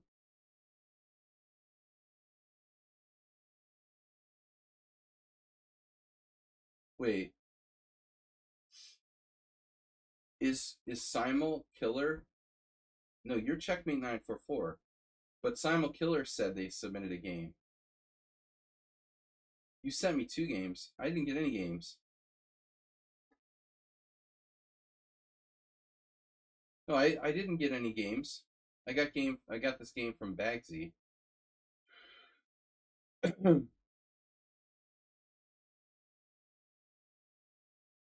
Where are you sending them? Spicy sugar. Oh, you must be like chat banned or something. All right. It's one of those chat ban things. I don't understand the settings. All right. Learn, study, my studies, blah blah blah. Add a chapter, paste. Yeah, sometimes certain people send me games and it just the messages don't show up, and I don't know why. But all right. So if you tell me who you are, I can find it. Thomas is next. Yeah, I'll have to check here. My hate mail. Checking for hate mail. Damn it. Where's my freaking messages?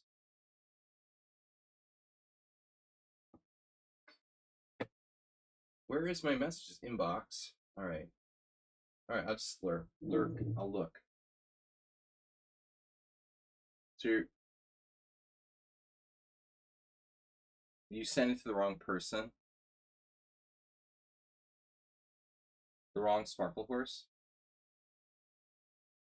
Did you do that? Which spicy sugar are you? That's not you.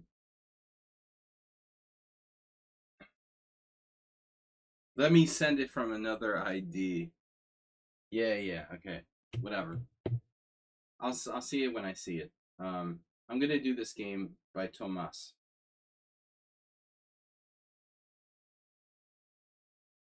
Tomas Trainson with black.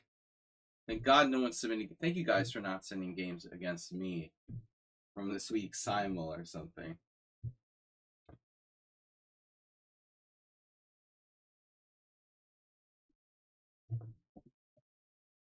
I wasn't really in my right mind on Sunday because of heat exhaustion. And you can see it's still like 40 degrees. But on Sunday it was even worse. Because Sunday I had no fan. I was like, it was even hotter. With the fan, it's like 39 degrees Celsius with my fan pointed at me.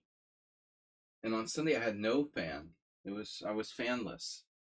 No fans. I had no fans. That was even worse.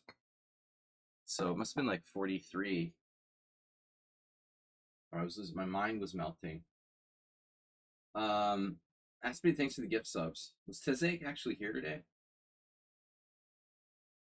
Now I got it. You sent it to the right Sparkle Horse. Oh. Yeah, right Sparkle Horse. All right, that's a long TGN.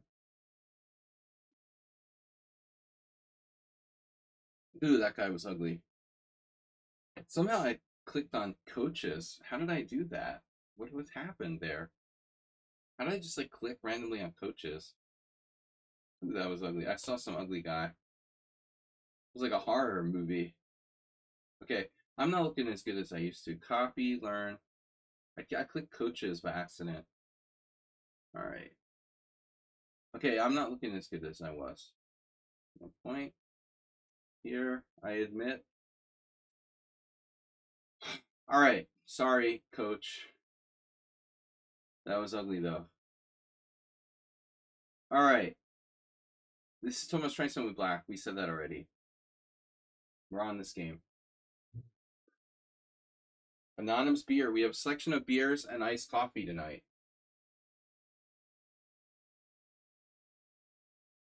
Temperature weighing in at 40 degrees Celsius. Those of you that live in India, I know what you're going through now. Art Vega is in Pakistan. He always looks so hot, and I know what it feels like. I used to avoid the summers here, honestly. Between 2010 and 2020, 2019, for 10 years, I lived in the same apartment under the roof, but I would go every summer for like July and August to the US, Northeast, and I would not be here for these 2 months. These 2 months in Budapest are really, really brutal. I don't recommend August in Budapest, and I would always avoid it. Um, but I have no choice now. So e4, d5. We're playing the Scandinavian. The peak was like 48 here in June. Oh God, that's like it's like Death Valley. D takes, D takes E. Yeah, so people do this against the Scandinavian, the Blackmar Deemer. I mean, it's like what I was saying about the C3 Sicilian and the Mora Gambit. I think objectively, the best thing to do is take it. But there may be certain players where you're actually better off playing like whatever you want, like the Caro Khan, the French, or the Nimzovich, because like those people that play the Black Redeemer or the Smith Mora, they literally have no clue how to play if it's not their main line. Anyway, Thomas, this is the best move. I think the Black Redeemers, it's even worse than the Smith Mora objectively, because you're sacking a central pawn. Well, you're sacking a central pawn in anyway, it's a little bit worse than the Smith Mora. The Smith Mora is probably equal for white, whereas the Black Redeemer is very slightly better for black, the best play. That's why Smith Mora is bad, but it's like no strong player. Even one relatively average IM still plays the Smith Mora, but IMs don't play the Black Redeemer. Although I mean people have, but very rarely. Anyway, you don't see any IMs on the list here. Okay. Juan Mayado, my old bingo friend, Spanish international master Juan Mayado Trevino played it against Sandy Pan in 2016. That's sick, dude. He's the best player I've ever seen play the Smith Mora. Velimirovich played it in 2002, and he beat Bellon Lopez in 1988. Jesus Christ. Alexander Fier played it against Garcia Palermo. That's just embarrassing. It's the guy's problem. It's just ridiculous. And Danny Goldenberg played it against Miles. Those guys should be like banned from chess. They have a chance to play a strong player like Tony Miles or Garcia Palermo, and they insult them by playing this garbage. All right, knight c3, knight f6. By the way, I think knight f6 is technically the most accurate because bishop f5 allows g4.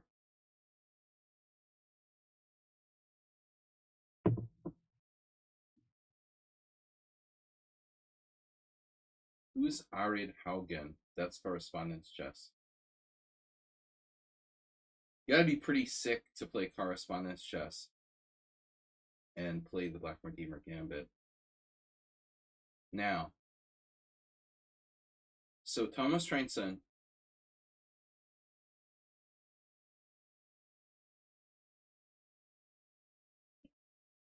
normally, I'm sorry guys, I got a very bad ragweed allergy. It just rained for the first time in 3 weeks last night, but the ragweed here is at like 100%. So I thought I was sick for like the last 5 days, but I'm not sick. So we're supposed to take the pawn. I think Sarawan actually played this, which may not be that bad. It's an alternative. But Thomas Trenton's move here is kind of interesting way to decline the gambit with knight c6. I've never seen anyone do this. You should accept the gambit. And after that, white has the crazy queen f3. But most people will play knight takes. And then you should play g6. I think the best is g6. And then you can subsequently do bishop g4 even later. Don't be afraid to accept the black redeemer. A little bit of a quick story, but Caro's different. They can do it against the Caro. Like c6 isn't the most useful move for black in the world. My quick story is only that I remember there was this repertoire book I bought like 20 years ago by Graham Burgess or Stefan Pedersen, some Scandinavian. Okay, it was Stefan Pedersen, not Burgess. Stefan Pedersen and some Scandinavian IM or whatever for playing against the Indian, like playing the black side of Indian defenses against weird openings. And he said like he recommended playing e6 against the black redeemer. This is like literally the worst thing you can do, in my opinion. I mean, maybe for some people like who are specialists in the French defense, like if you really, really like playing the black side of the French defense, Rubinstein, or something, then I would recommend this. I mean, if you could recommend to average class players basically the worst practical way to play against the Black Redeemer, this guy recommended it. I was like, come on. This is so stupid. Your bishop's blocked in. It's hard to play. White has compensation to some degree. It's a horrible recommendation. This is the worst thing you could do. Absolutely recommend something that people can play that's solid and practical. So with the king side fianchetto, your king is safer. Way better than doing e6. Anyways, so Thomas played knight c6. Was that Mr. Slow? Yeah, bishop f5, like I said. I thought I saw Sarah Juan do that or recommend it somewhere. Yeah, it's like another way of playing that's not bad for black. Black's better after bishop f5. And it's not like a decline, like you're still up a pawn. I swear I thought there was a Sarah Juan game in that. I don't know who would play the Black Redeemer against Sarah Juan. But I would like to see Velimirovich Sarah Juan. By the way, Mr. Slow, if you can find like a Velimirovich Sarah Juan game, I'd love to see that. Because if they played, probably that would be the opening. F3, knight c6. Talk about a stylistic matchup. Is it like American football where they say like defense? The best offense is a great defense or whatever? Would Yasser like crush Velimirovich? All right. So I don't know about this. This is a new idea. Mr. Thomas Trainson, I think I played this once. It's an idea in the Dutch. Thomas Trainson he's playing a Dutch Staunton line. It's d4, f5, e4 takes, knight c3, knight f6, and then on f3, I think Thomas thought it was Staunton gambit. You're supposed to play knight c6, aren't you? What am I thinking of?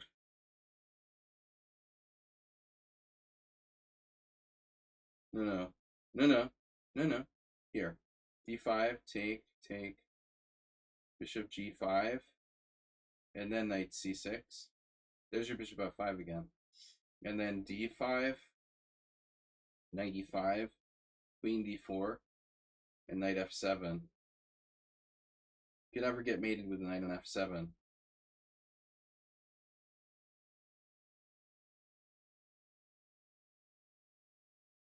Scandinavian book. So I got the feeling, I got this feeling like Thomas is remembering a line from the, because he plays the Dutch. This makes sense, but yeah, the question is d5. Now, if you play knight b8, you would transpose to something that I've had a bunch of games, similar position. Knight b8 is too passive, it looks like. Knight b8, pawn takes pawn. And black could play like c6 or e6. Probably c6, because I don't really like bishop e5 check here. But this isn't great, okay, your only point is this doesn't look right.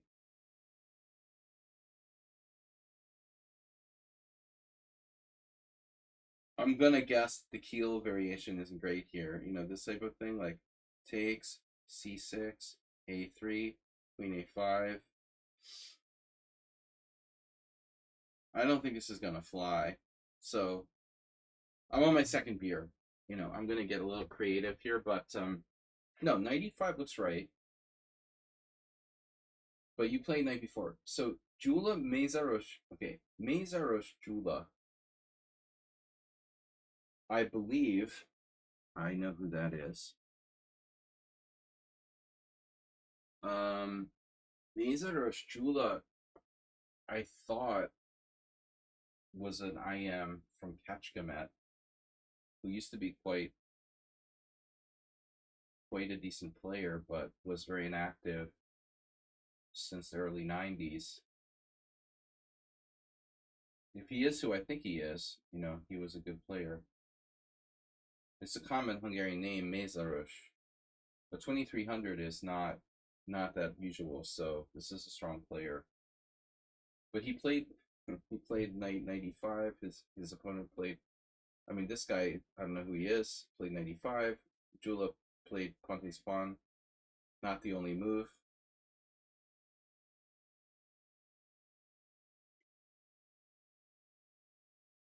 F takes e4. I'm just curious how black lost this game. This seems logical. Knight f3. Knight f3 check. Where's my development? Still black is probably okay.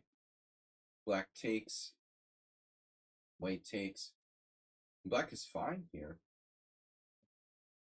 Black should be okay here. So he did not lose because of the opening. What's the takeaway? Probably your line isn't that bad, Tomas.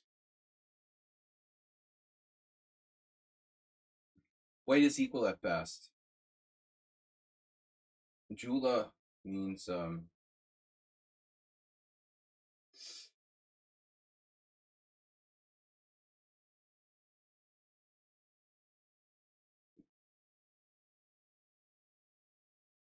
I don't know. Jula. Is it George? There may be multiple forms of George in Hungarian. Jörg is Jörg. Kind of George. But anyway, this is fishy.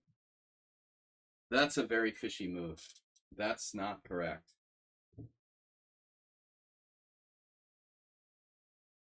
Because he's gonna capture, and he's gonna kick your knight back. So you need like one more move in order to justify your position somehow. And where is it? Where's your move? You need an extra move here.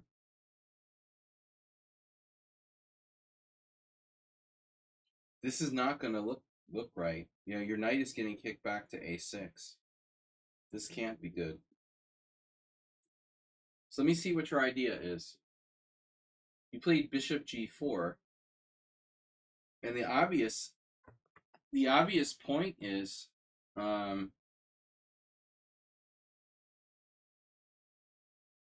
you induce an exchange of late square bishops, which would mean like you won't get like check, and you can put your knight on a6. So my takeaway would be knight f3 is best. Correct. And now you tried to blow up his center, but he has a3, and this looks critical.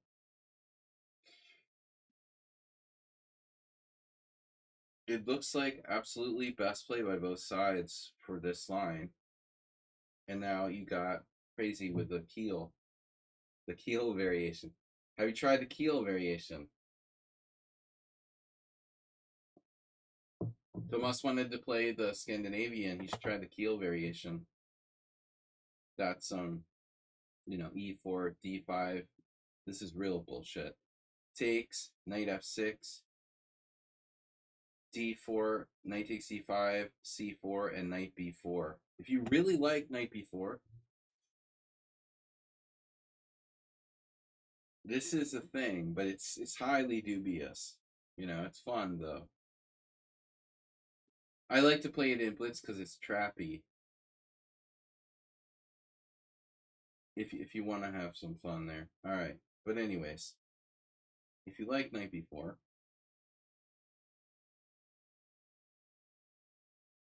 yeah, okay, so your other option is knight a6. That doesn't look good.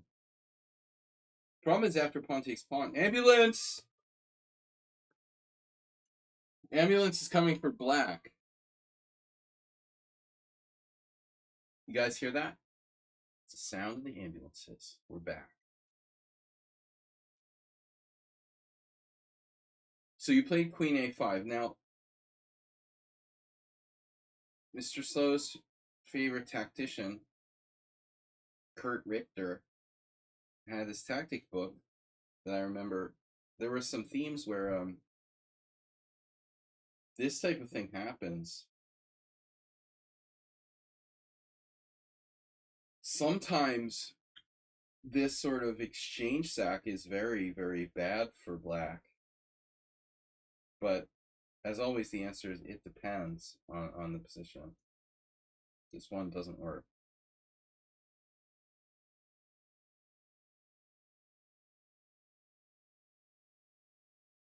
So he literally does like the worst possible move now. Well, let's put it this way. It would have been better to take your knight. This is a better move than what your opponent does now. No. All right, maybe not, but this is ridiculous.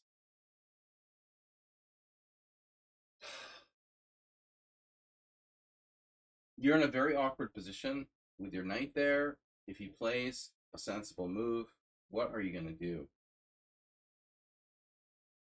There. Here. I mean, even okay, I guess like on this you have knight a2, which isn't so bad, for example, but you're gonna be hard pressed to find a good move here. This is an abomination. Pawn takes c6, giving up his space advantage there. I can't believe you are so greedy with rook d8. Wow, you should be just thankful. I mean, after knight c6, black is totally in business. You're absolutely fine. But Tomas wasn't satisfied with that. He was greedy and he wants more. He plays rook d8. Like, I'm not happy getting away with murder. I want more. You're like O.J. Simpson, basically. This is a totally O.J. Simpson move. You got away with murder, and now you're gonna go down the Las Vegas Strip with a gun and go in some hotel and try to take your trading cards back by force. Dude, you just got off of like a murder charge and now you're gonna do that? Really? So, I mean, okay. I mean, for minimum, he has bishop d3. He has bishop d2. But I hope he doesn't have anything crazy here. Queen takes d8, check. That would be sick if that worked. Imagine if this were queen takes d8 check. You gotta think about it, right? No. Well, I mean, queen takes d8 check, queen takes d8, pawn takes knight. I would say like white would have pretty good freaking compensation for the queen. First off. So you probably have to take with a king there. It's only minus 1.3. Check that out. Wow. Queen takes is even worse. Jesus Christ. To be fair though, look at the evaluation. It's almost dead equal. Greed is good. Tomas, he didn't want knight takes c6, which is like minus 0.1 for black. He insisted on playing the fancy rook d8, and he's 0.0. But when in doubt, play the safe move. You literally got away with murder. Okay, rook d8, bishop d2, and now he had to play it anyway. And now white gets hasty. Is that move maybe good? Now white's getting greedy. You don't have a square for your queen, so you're going to have to move your queen to c5? I don't think so. You're going to sack the exchange. And that's what you did. Boom. Oops. Very nice. Yeah. Well, Benjamin Franklin was famous for saying that a penny saved is a penny earned, right? But he had a lot of expressions. Didn't he say like necessity was the mother of invention or something? He was an inventor. Ben Franklin was an inventor. Lived in Philadelphia with my relatives, my colonial relatives. Probably knew Ben Franklin.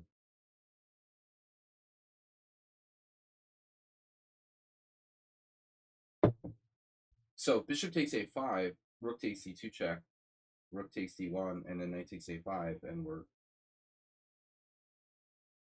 like better, I guess. So he missed this. Now you sack the exchange. He takes and you take with the queen. And so now you sack the exchange for a pawn. You sort of doubled down on the I'm not happy with simple moves. I have to be fancy. Now you have like not maybe or not quite enough compensation for the exchange. It was an entertaining game. Okay. And now, unfortunately, after everything's said and done, you have compensation for a pawn, but I don't know if you have compensation for an exchange. You have a pawn for the exchange. But you need to develop your pieces here. So I suspect your move is incorrect.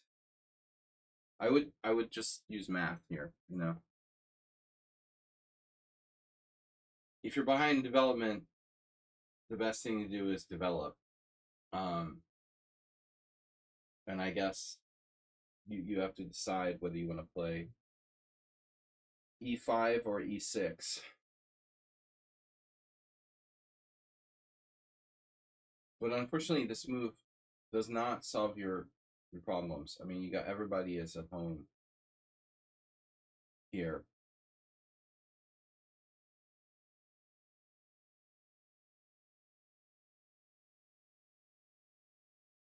No, I don't know. You know, if he castles, you've got a trap and you probably win an exchange. So he has to play this. Maybe it's not so bad. Again, this knight on e4 is kind of exposed to attack.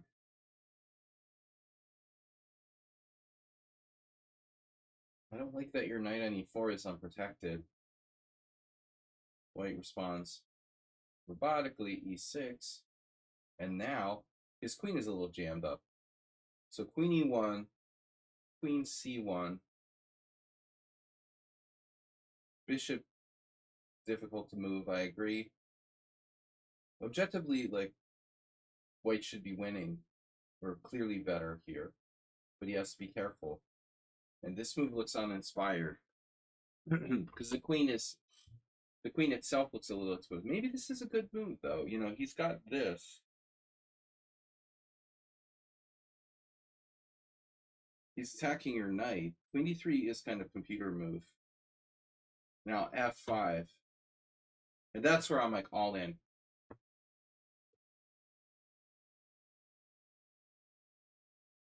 F5 is like positionally horrific.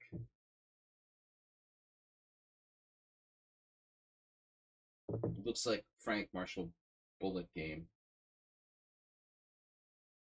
Positionally horrific. Defends the knight. Blocks queen exchanges. Yeah. Well, I mean, you know, you're playing your Scandinavian style now. I know how much you like to do queen h5 there. Bam. Yeah. No, I like to play like this in fast games, in gambit mode. It's kind of ironic, Tomas, that your opponent was playing the Black Mardeemer with white.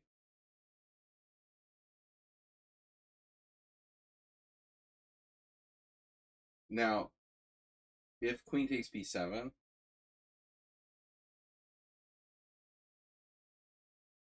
you can triple down. I'm gonna watch this check here. Maybe you castle. One option would be to castle. Let him have your knight and then just like take the knight and turn the mate in one.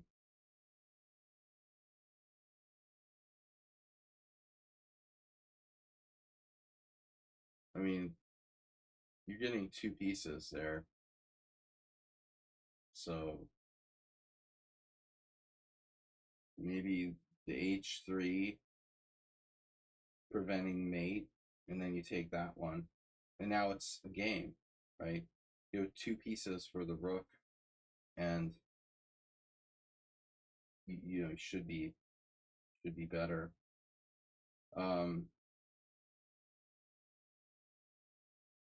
But anyway, like this is my main concern. He doesn't do that, plays h3. Okay, that's a move too, clearly. But okay. I mean, what's the problem? He's threatening pawn takes bishop, and if pawn takes pawn, your queen hangs. This is an issue. Laterally, I would just castle, but after pawn takes pawn, queen is hanging. That sucks. You can't afford to make any mistakes here because you're already down material. The truth is that maybe black's attack isn't sound, but it's close.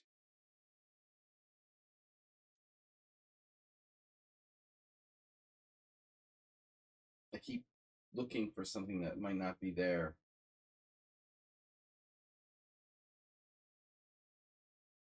You cannot afford to let him take on g4. So I think this is like born of necessity again. Probably forced. Bishop takes h3. And now white needs to really seriously find a freaking move now. It looks like he has one. But he couldn't. No. Knight g5? Ooh. You have bishop h2 check, don't you? Am I losing my mind? No. No, this knight g5 isn't good. Okay, what are you threatening? Is it?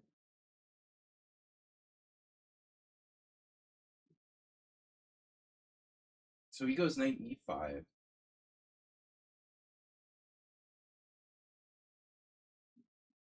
The question is that this move is nice because it blocks bishop h2 check. That's the problem with knight g5. You could potentially have this move,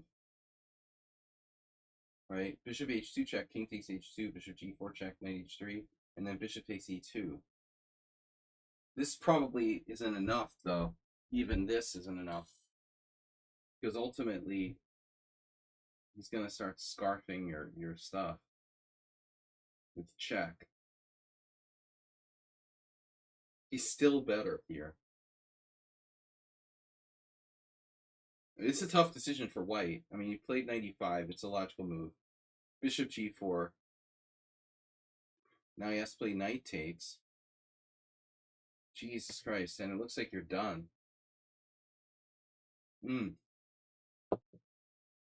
Wow. It looks like you're just absolutely done. Turn knight takes g4. Again, you're like faced with utter disaster and the mother of invention. Where are your threats? You need 2 moves in a row. This is the weirdest move ever. Rook fd1. What the heck is that? You're not threatening anything right away. So he has a move to do something. But he just like does a really weird move. Rook d1.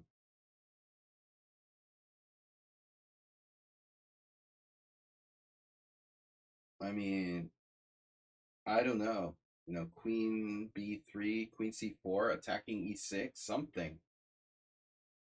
Something, please.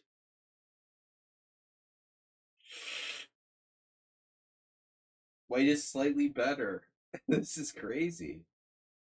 After queen c4. Wow. So he's only winning with one move. That's unbelievable. Only queen takes b7 wins. And it doesn't look like, sorry, it doesn't look like the kind of move that would help there. How did I do that? Only queen takes b7 wins. That's unbelievable. You have to castle or play knight d8. Takes your knight. Yeah, and you're out of ammo. But it's easy for black to assume here maybe you have something. There's nothing there. Even I wanted to play this hesitant second best move. But he's lucky he has that. Not easy to pull the trigger. So he hesitated. He who hesitates is lost. Why are you not taking the knight now? Because you didn't like him taking your bishop. You're just cold-blooded, man. You're serious. You didn't take his knight. I mean, I see this, but let's be honest, you know.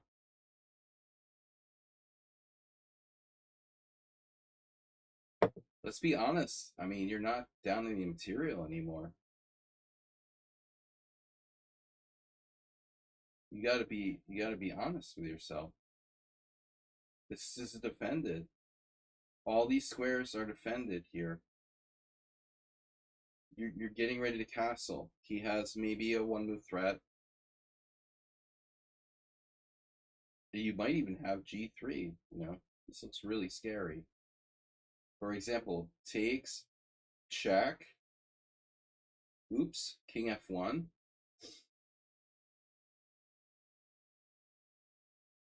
Check. Bishop f3.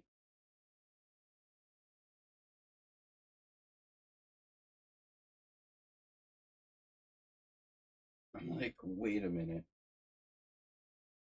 Check.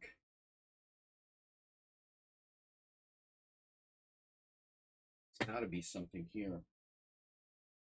Check.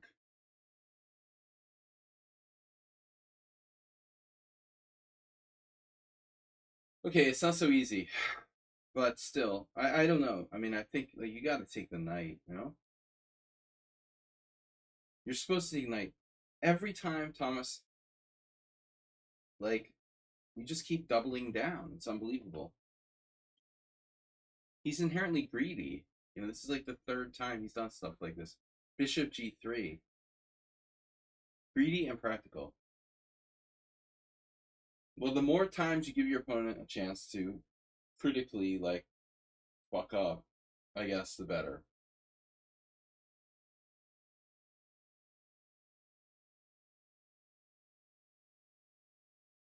Now you need, you know, to keep dodging bullets.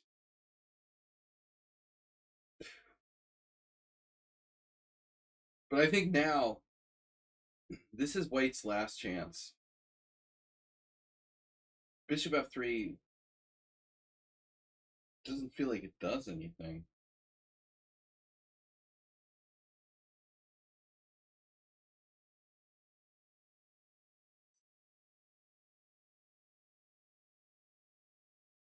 Yeah, so he has a number of moves. A whole host of queen moves that leave White with a clear advantage, almost winning. But this move doesn't do anything. No, for once, I would say, okay, maybe there's a case for you just ignoring him, but if you take and he takes, you don't have anything here.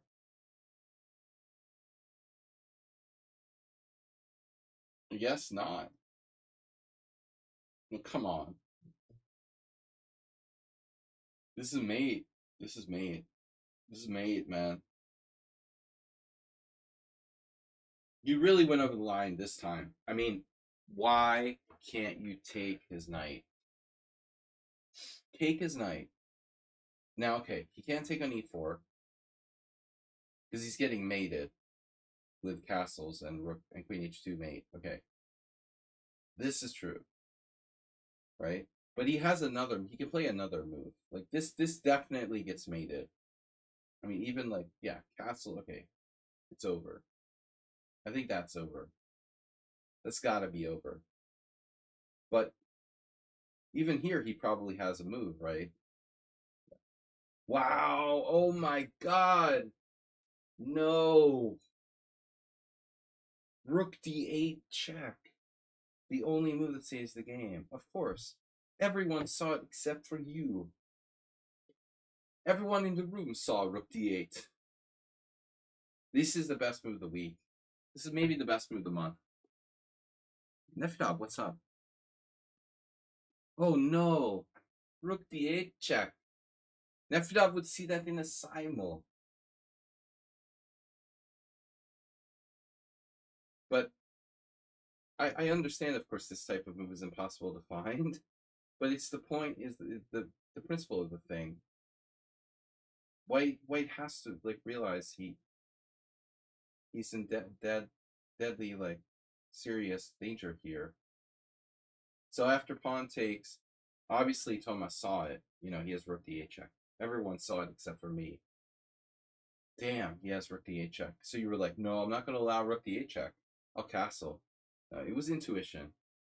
Thomas has good intuition. Bishop takes e4. Then you transpose, you tricked him. You tricked him into transposing into the dead lost mating position. So White's last hope here. Maybe too late. If I'm in time pressure, I'm going to play king f1. I don't have a better idea. Maybe king f1, because I don't see anything else I can do without getting annihilated. Damn, another weird move. Knight h6 check. This is the only move. Wow. Unbelievable. That's one way to avoid getting your knight captured. Oh, so it's an improved. See, it's an improved king f1.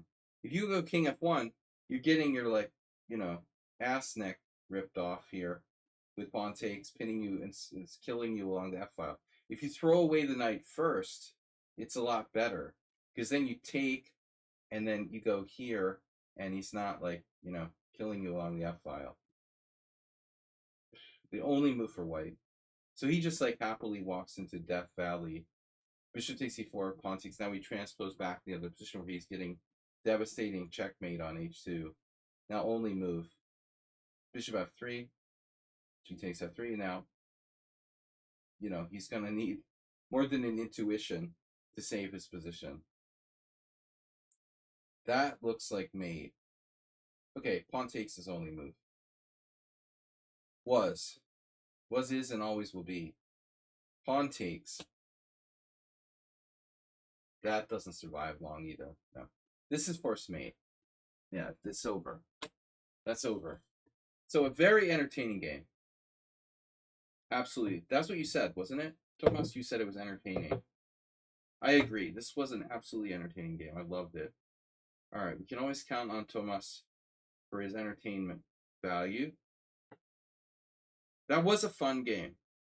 That was a real seriously fun game. All right, this is it's me.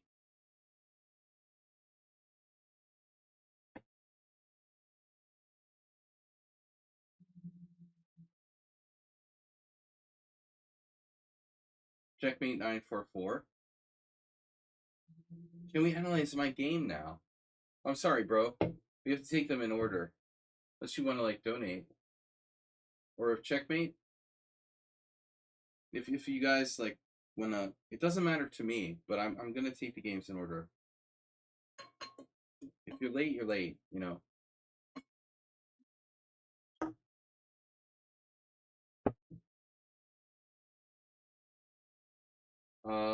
I gotta go after these last games, by the way. No more submissions. Cutting you off. Oh, it's a Benoni. It's a check Benoni. Oh no. Check Benoni, average move or move. Check Benoni, average moves will be like 3,000. You're not allowed to submit check Benonis to the stream. Jesus Christ. You brought back a memory of this game I had at Hastings. Hastings Challengers 2004. I had some long ass check Benoni. Every time I have like a check Benoni position, the game's like 100 moves long. No check Benonis, please. Knight c3, d6, h3. I don't get h3 right away, but it's a move. Why play it right away?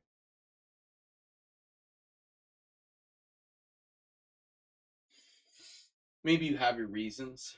I guess it's okay. There's no way to exploit it. What's black gonna do? Okay, I'll just throw something out there. h5. Laura Stark played this. Dude, it's a German player. I remember he was playing on ICC. He was like a younger German player on ICC years ago. H5 is a creative move. I'm not surprised if someone played it. I think that the principled move for you is e4. And h3 is going to be the next move in a lot of cases. I play e4. Now, if the opponent plays the King's Indian, it's not really a King's Indian, it's a check Benoni / King's Indian. Feugl used to play this for black. Petrosian played it. We went over Velimirovich game. But it's basically a Makaganov or a Petrosian system. It should be better for white. You can castle either side. But honestly, like g6 might be black's best move. I'll be honest, I think that g6 is probably black's best move. I don't think that this crap, they do this crap like here. This crappy, like, whatever it is, Simon Williams. It's garbage, This is not a good system for black.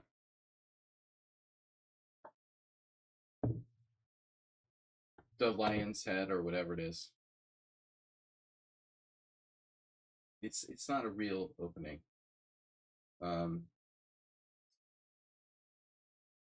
This is check Benoni, but this whole idea of not castling and doing knight f8, knight g6, it's really coffee house garbage. But I will say that it's hard to beat. It takes 100 moves to take people down there. I also had a game. I did g3 against this guy from Serbia. Like, it was a long time ago. Man, the guy just wrecked me. I was surprised. I get absolutely wrecked by this guy. I tried to play f4 too quickly, and I thought I was like Victor Korchnoi or something. He ripped me a new one. I played for f4. I had never played a game in my life with a g3 system against a Czech Benoni, and I just underestimated him, and he like killed me. I tried to play f4, and the guy somehow he just like caught my king in the center, and I thought I could just walk my king around over here like I was Korchnoi. I got crushed. I like e4. You can also play knight f3 though. This move might be a good compromise.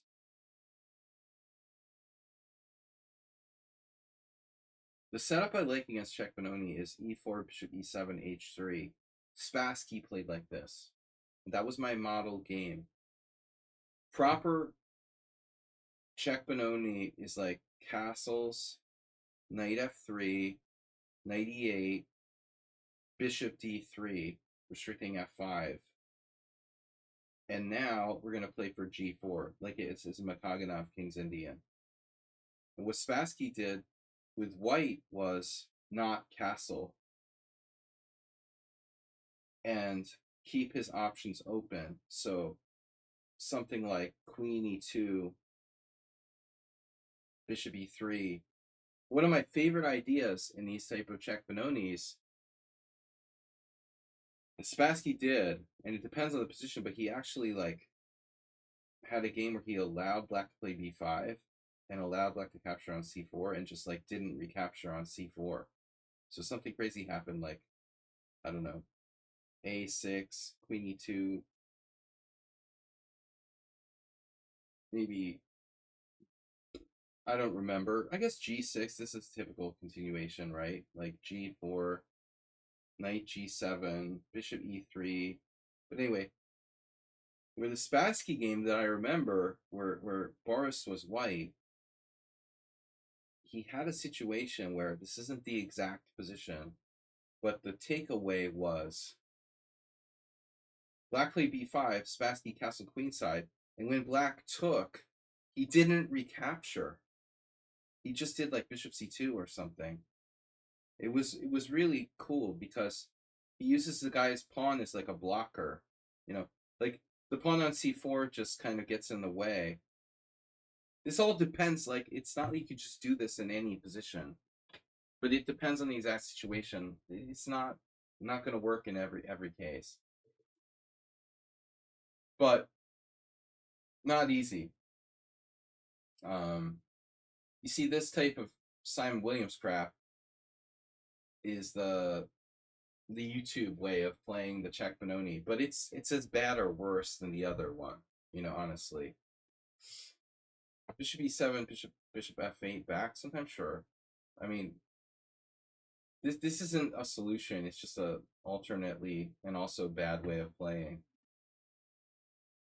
So anyway, we're back to our game. So h3. Yeah, CU transposed. Okay, now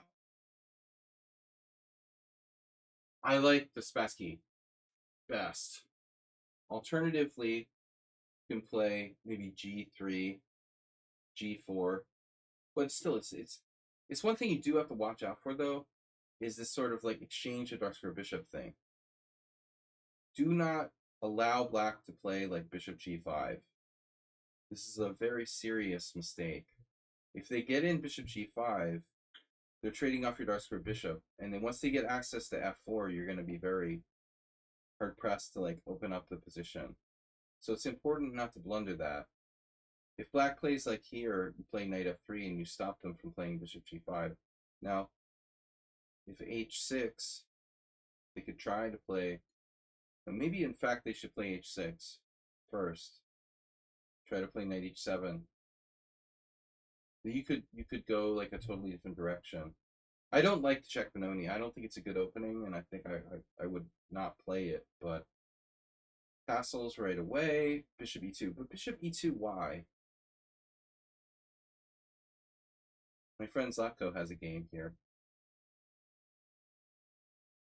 With bishop e2, you're playing.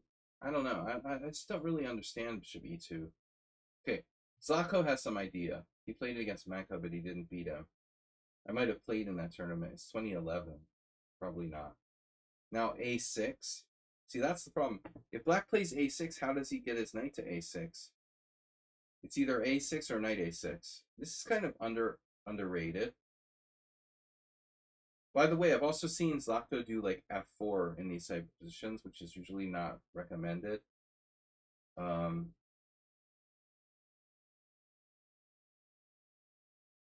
F4, we're definitely not liking it so much after h3, but it's anti-positional.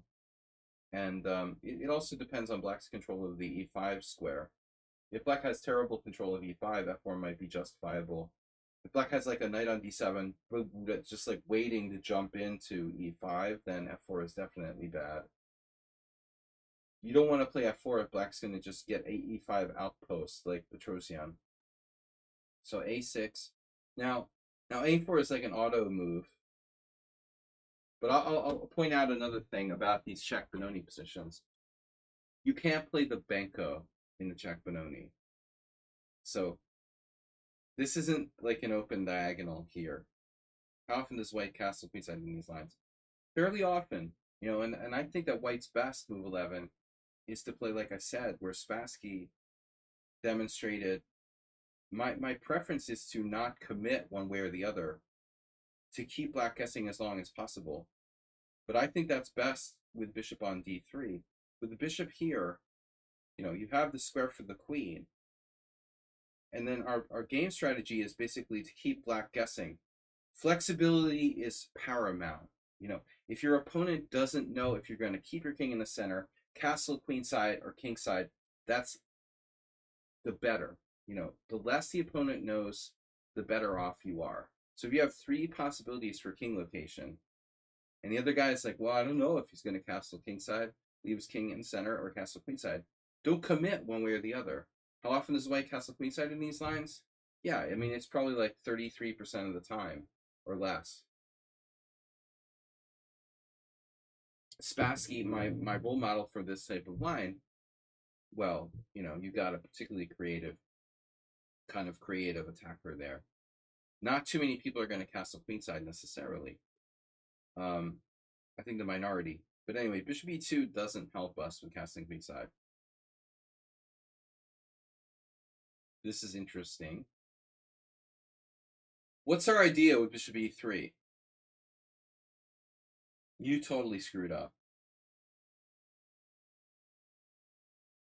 The answer is there is no idea.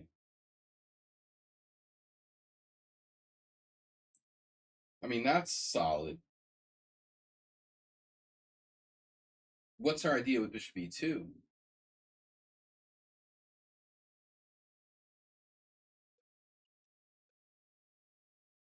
I don't know if there's an idea with bishop e2 either. But, if you're going to cast kingside,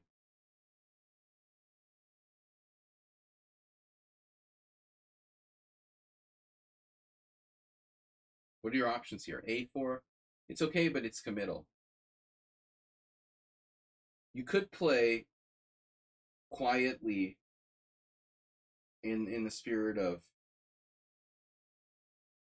like a King's Indian with maybe rook b1, try to play for b4. But ultimately, I don't really like bishop e2. Maybe play this. Someone played b5 in this position. Can someone explain to me how that works? I'm sorry. I just said the Benko doesn't work in the check Benoni. Were you not paying attention? Wait, Is there a bishop on this diagonal? I don't understand Benko style. But without the Benko, you know, you're just like down a pawn. He's just down a pawn for nothing. A takes b5, a takes b5, bishop takes b5. Wait, what? Queen a5? Wait, now play knight d2. So he's threatening knight takes e4. And some kind of like bishop a6. This is not a Benko. There's a bishop on e7, and black's position sucks. Black is fucked here. Can I get a match with this guy? Kagramanias? No, this doesn't work. You can't play like that. That doesn't work. That's why a4 isn't necessary. Don't play it unless it's necessary. Like, definitely, it's not flexible. This is also bad. So at this point, I think your options are basically g4, knight f3. I'll throw out something random. You could play g3 and like walk your king over to g2 like it was a Makaganov system. I don't think this is that bad. G3 is not that stupid, and actually your bishop on e2 with g3 may not be that stupid. I mean, I always do this, and it's not a bad move. It'll stop all this like Simon Williams, you know, lion's head crap. With the knights won't have any squares to go to. You can always do this. Just walk your king over to like g2, and your rook is good here. You could do a slow build up. Again, don't play a4 unless it's necessary. Knight f3 is fine, but bishop e3 just, it doesn't do anything. Okay, black played this. Now he's threatening bishop g5. So this situation is simple. You have to stop bishop g5. Queen e2 isn't a great square for your queen. So unless you want to play some kind of h4, g3. By the way, this is how I lost that guy I was talking about. There was something crazy like this. This is how I lost to the Serbian guy. I did something insane like that. I played like this, like an animal. You guys think that I'm rational, but I guess I just didn't play well later, but he just ripped me apart. I tried to do something like this in a moment of inspiration. That's how I got like crushed on the white side of the check Benoni, trying to be creative. Maybe this is interesting. See this position, for example?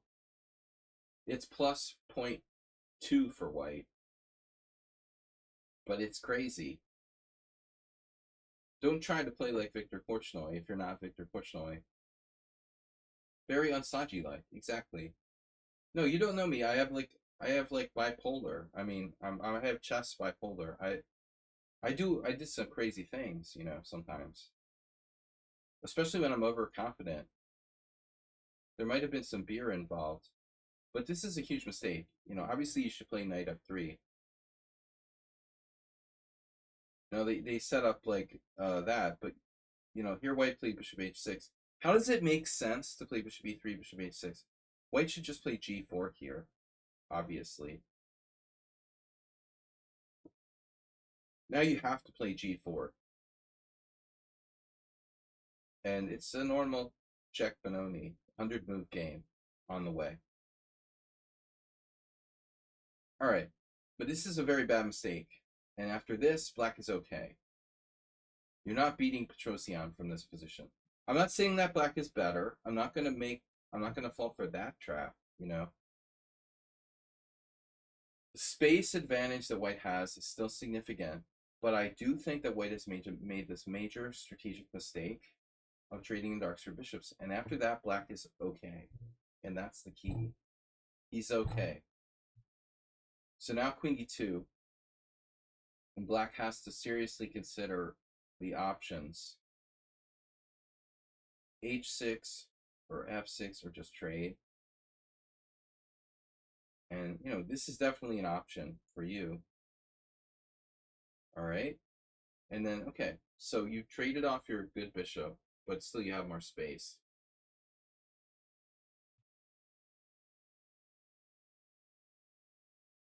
You're not going to beat Tigran Iron Tigran, but you might draw.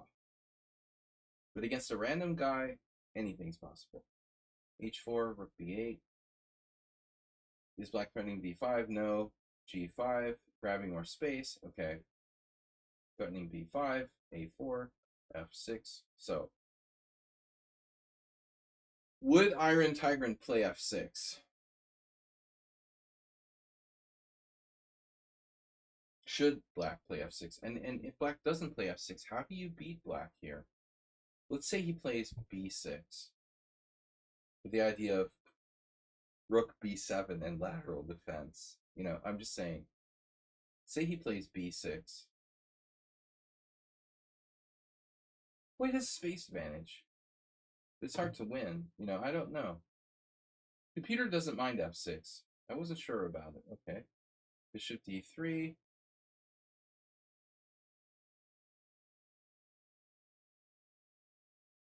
That's to give knight F8. Okay. How many moves is this game? Oh, geez. Yeah. Standard check Benoni. I don't have time for that. So we're going to play through a little faster. This is the problem. You're not allowed to submit check Benonis. Okay. I said no London system. Watch out for F4 square. Concession. Okay, I don't like this. This is clearly a strong player. You could be playing the Serbian guy that crushed me. By the way. Oh, I'm just kidding. I can't remember his name. He doesn't really play. Wow. And speaking of Petrosian, your opponent played an exchange sack. Wow. It strikes me as a little unnecessary. You know, it's like Petrosian used to do these exchange sacrifices too, where, you know, objectively, you're sacking for a draw, not really winning.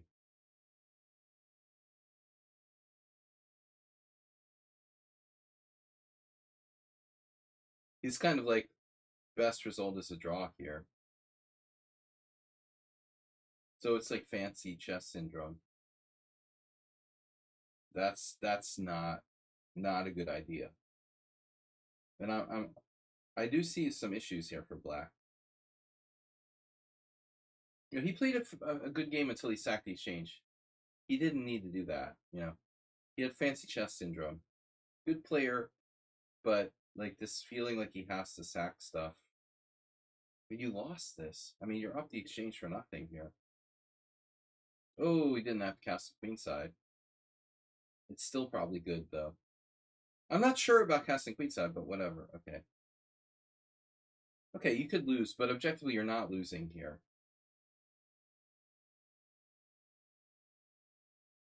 You had no time. Yeah, I mean, it's a typical check Benoni. I mean, they're always 100 moves long with very little time. His position is solid, but you're better. You know, you're always better. Look how tight he is. Look at that H7, man. You nearly have a shot here with Rook takes H7.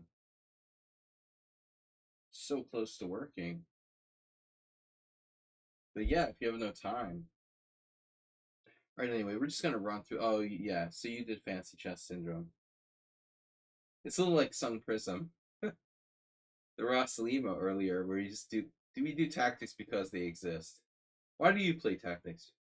I play tactics because they exist. Wow.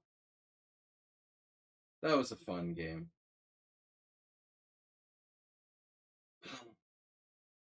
What about E6 check? No, this is better.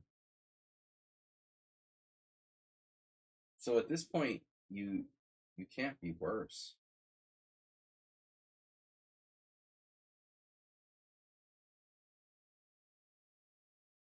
Interestingly, he could have played Rook takes C4 check first and doesn't do it.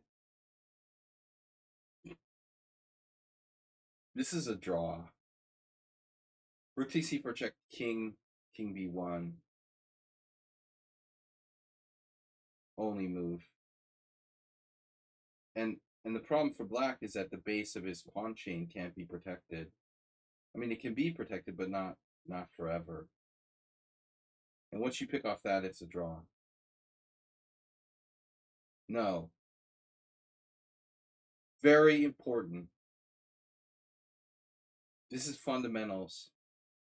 That's the pawn. You got to get that pawn, not the a6 pawn. You're gonna go into an ending where he has a solid three pawn bowl like that against your three Isolani. You have to keep attacking his isolated pawn. I mean, the base of his pawn chain. This is a draw. Here, if you just know the concept, it doesn't matter how much time you have. You have to know the concept. You have to go for that pawn. This pawn is bad. This pawn is poisonous. You have to kill his pawn. It's a draw. Here, check. Here, king c7, check. It's a draw. Keep molesting his d pawn, and it's a draw. You can't lose. But when you go here, and he goes after your big pawn, now, that's game over. You have to. It's not just about time. It's never too late to understand the concept. The key concept is that chain. He cannot win if you take out the base of his pawn chain. It's a draw. If I'm here, if it's you playing me and there's an increment, and I get this position with black, I'm gonna play king like d7. You're gonna check me. I'm gonna go back, and then you're gonna blunder. I win the game. If you don't, I'm gonna draw. I might play king c7, but after check, king b8, I lose my d6 pawn. So I have to play king c8. You could check again if you want, but just keep attacking the pawn. Check, and now here, so he has to keep you off of d7, and then boom. There's nothing. It has to be a draw, because if he loses the base of his pawn chain, he could be worse. Even like check, king b6. Oops, rook here. Now who's better? If anyone's better, it might be you. What's he do? Rook f4, rook takes, check, king b5, rook e6, rook takes f3, rook takes. Well, okay, it's a draw, but it's maximum draw. So you lost because of time, but you also lost because you didn't know the right concept. The pawn structure, the Hikaru or whoever is playing bullet chess, which I hate, by the way, but he would never lose because he knows how important the base of the pawn chain is. It obviously depends if you're playing increment, or sudden death. So last game, spicy sugar.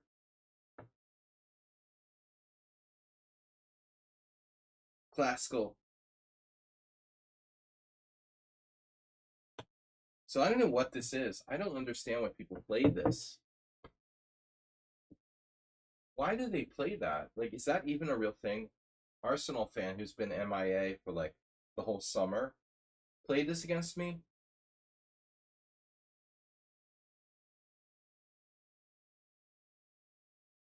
This is a thing. But why not? Why is this really better than playing knight f6? Knight f6 is normal. Apparently this is a line.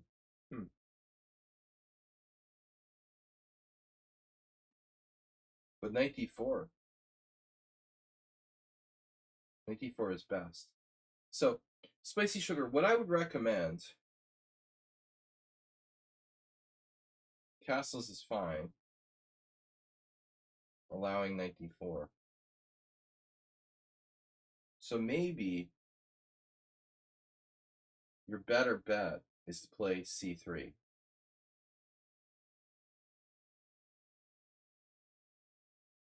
Objectively, like, now we play Berlin classical variation.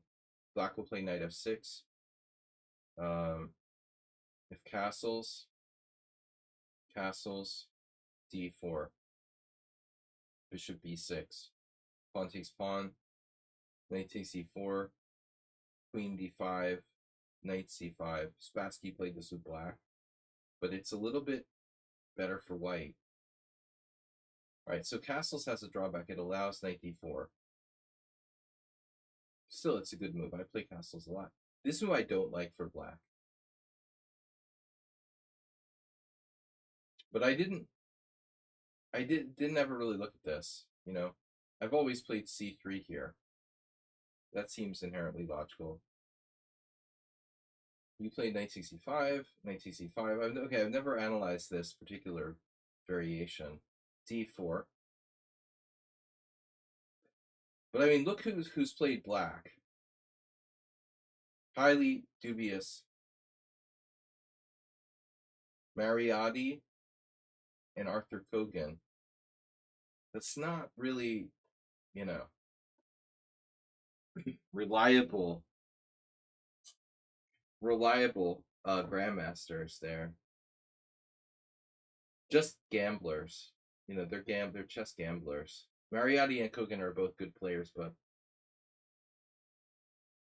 just basically I would say like this variation is not a great choice for black. It's a little bit sus. The best players here will play knight f6. And again, I don't really know about this. It doesn't feel right. But apparently it's a thing. There's Mariotti again. I never really looked at this. But again, I would recommend you to play c3 first. All right. You can also play knight c3, obviously.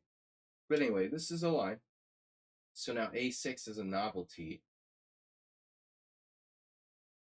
And bishop e2 looks best.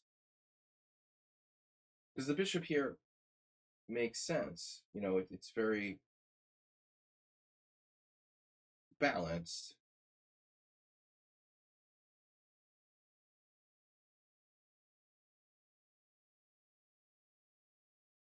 You've transposed some other line. Now this ends up being interesting. Black's going to play d6, and then you've transposed to some kind of like, it's almost like you've transposed to a Archangel's variation or something, and he doesn't know it. So he has to take and then play d6. Although I don't know about this knight on e7. This apparently is a line. But I still think like this looks good.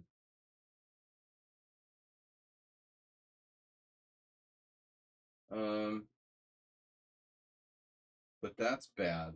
And now boom. And it's, wait, what opening was this again? The England Gambit? That's not okay. You know, that's not okay. Like, you don't have one, but two. Black's playing a very strange England Gambit now. He sort of needs that pawn.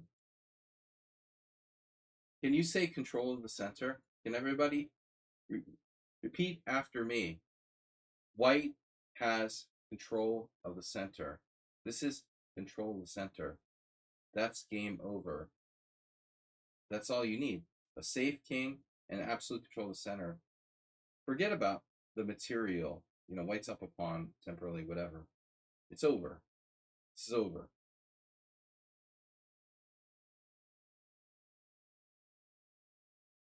Maybe you have a lot of choices. That's hard to decide. King h1, making the f pawn mobile. Queen h5, knight c3, bishop f4, bishop g5. There's so many moves, it's hard to decide what to play. Knight c3, knight g6. Okay. Queen h5. Obviously. You can attack this again. And there's no f4. He doesn't.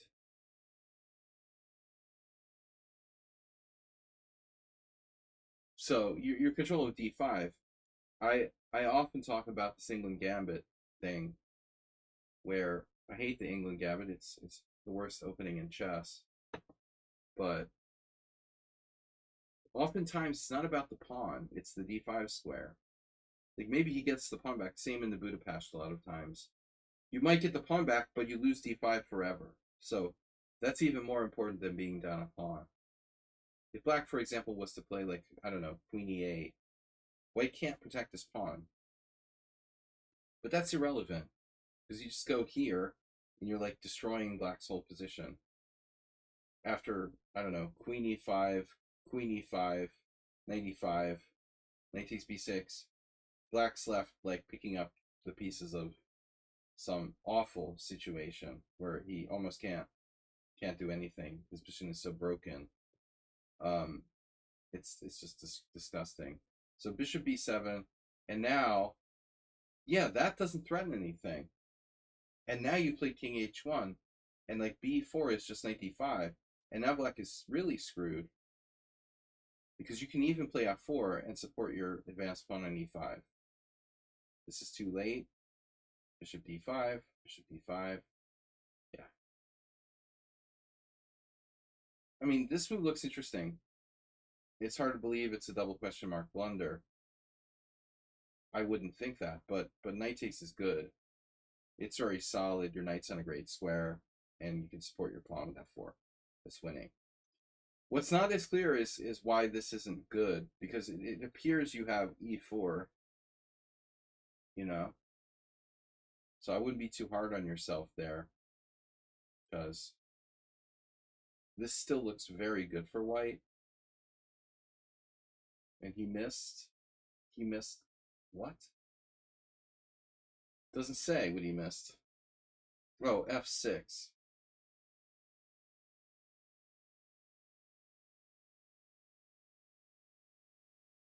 f6, attacking your center. When you have to either push or take, and black has some counterplay. Black is down a pawn, but not out of commission. So this is really crushing. So now f6 doesn't happen. This is killing. So it's really, it wasn't easy to see that, but after knight takes d5, you take out f6 completely. Black has no counterplay at all. And he's lost. So we underestimated this break. Black misses it. Not easy to see f6 if you're not a strong player.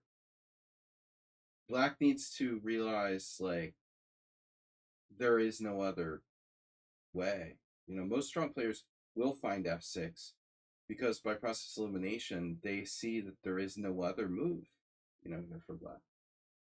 Knight e7 doesn't help. And now you're back to mating black, and it's over. This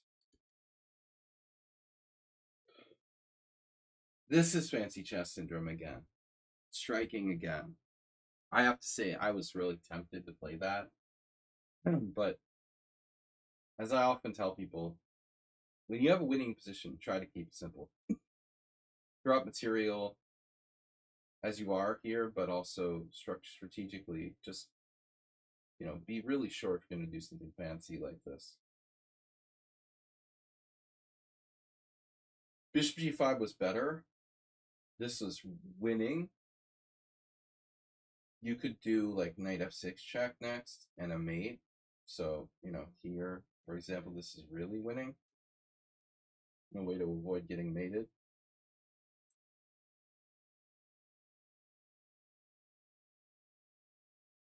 That ends up happening. Nice mate, though, right? The classic boom. There was a funny example of this.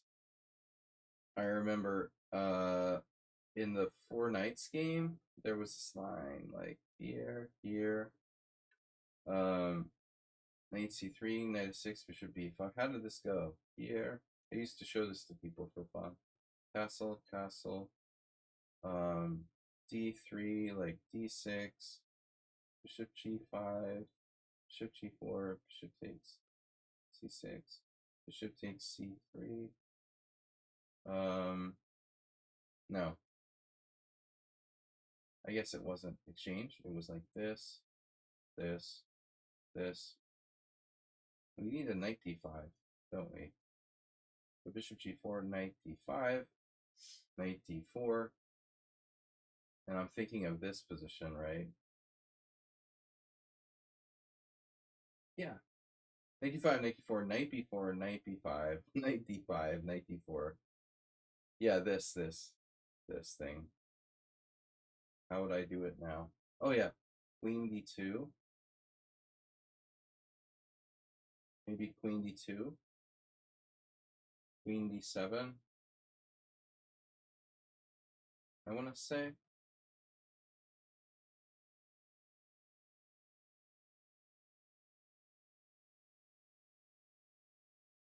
It's like a puzzle, you know. This isn't a real game. Um, it was a puzzle thing. Bishop takes. Bishop takes.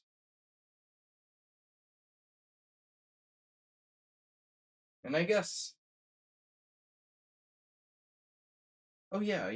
This was it. Check, right? This is the answer. So knight e7 check. Here, king h8, bishop takes g7, king h. It reminds me of this, you know, check in here. This is kind of cute, right? Yeah. That he's not here.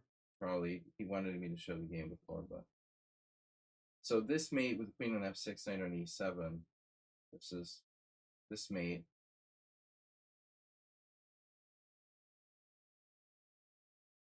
What was I thinking?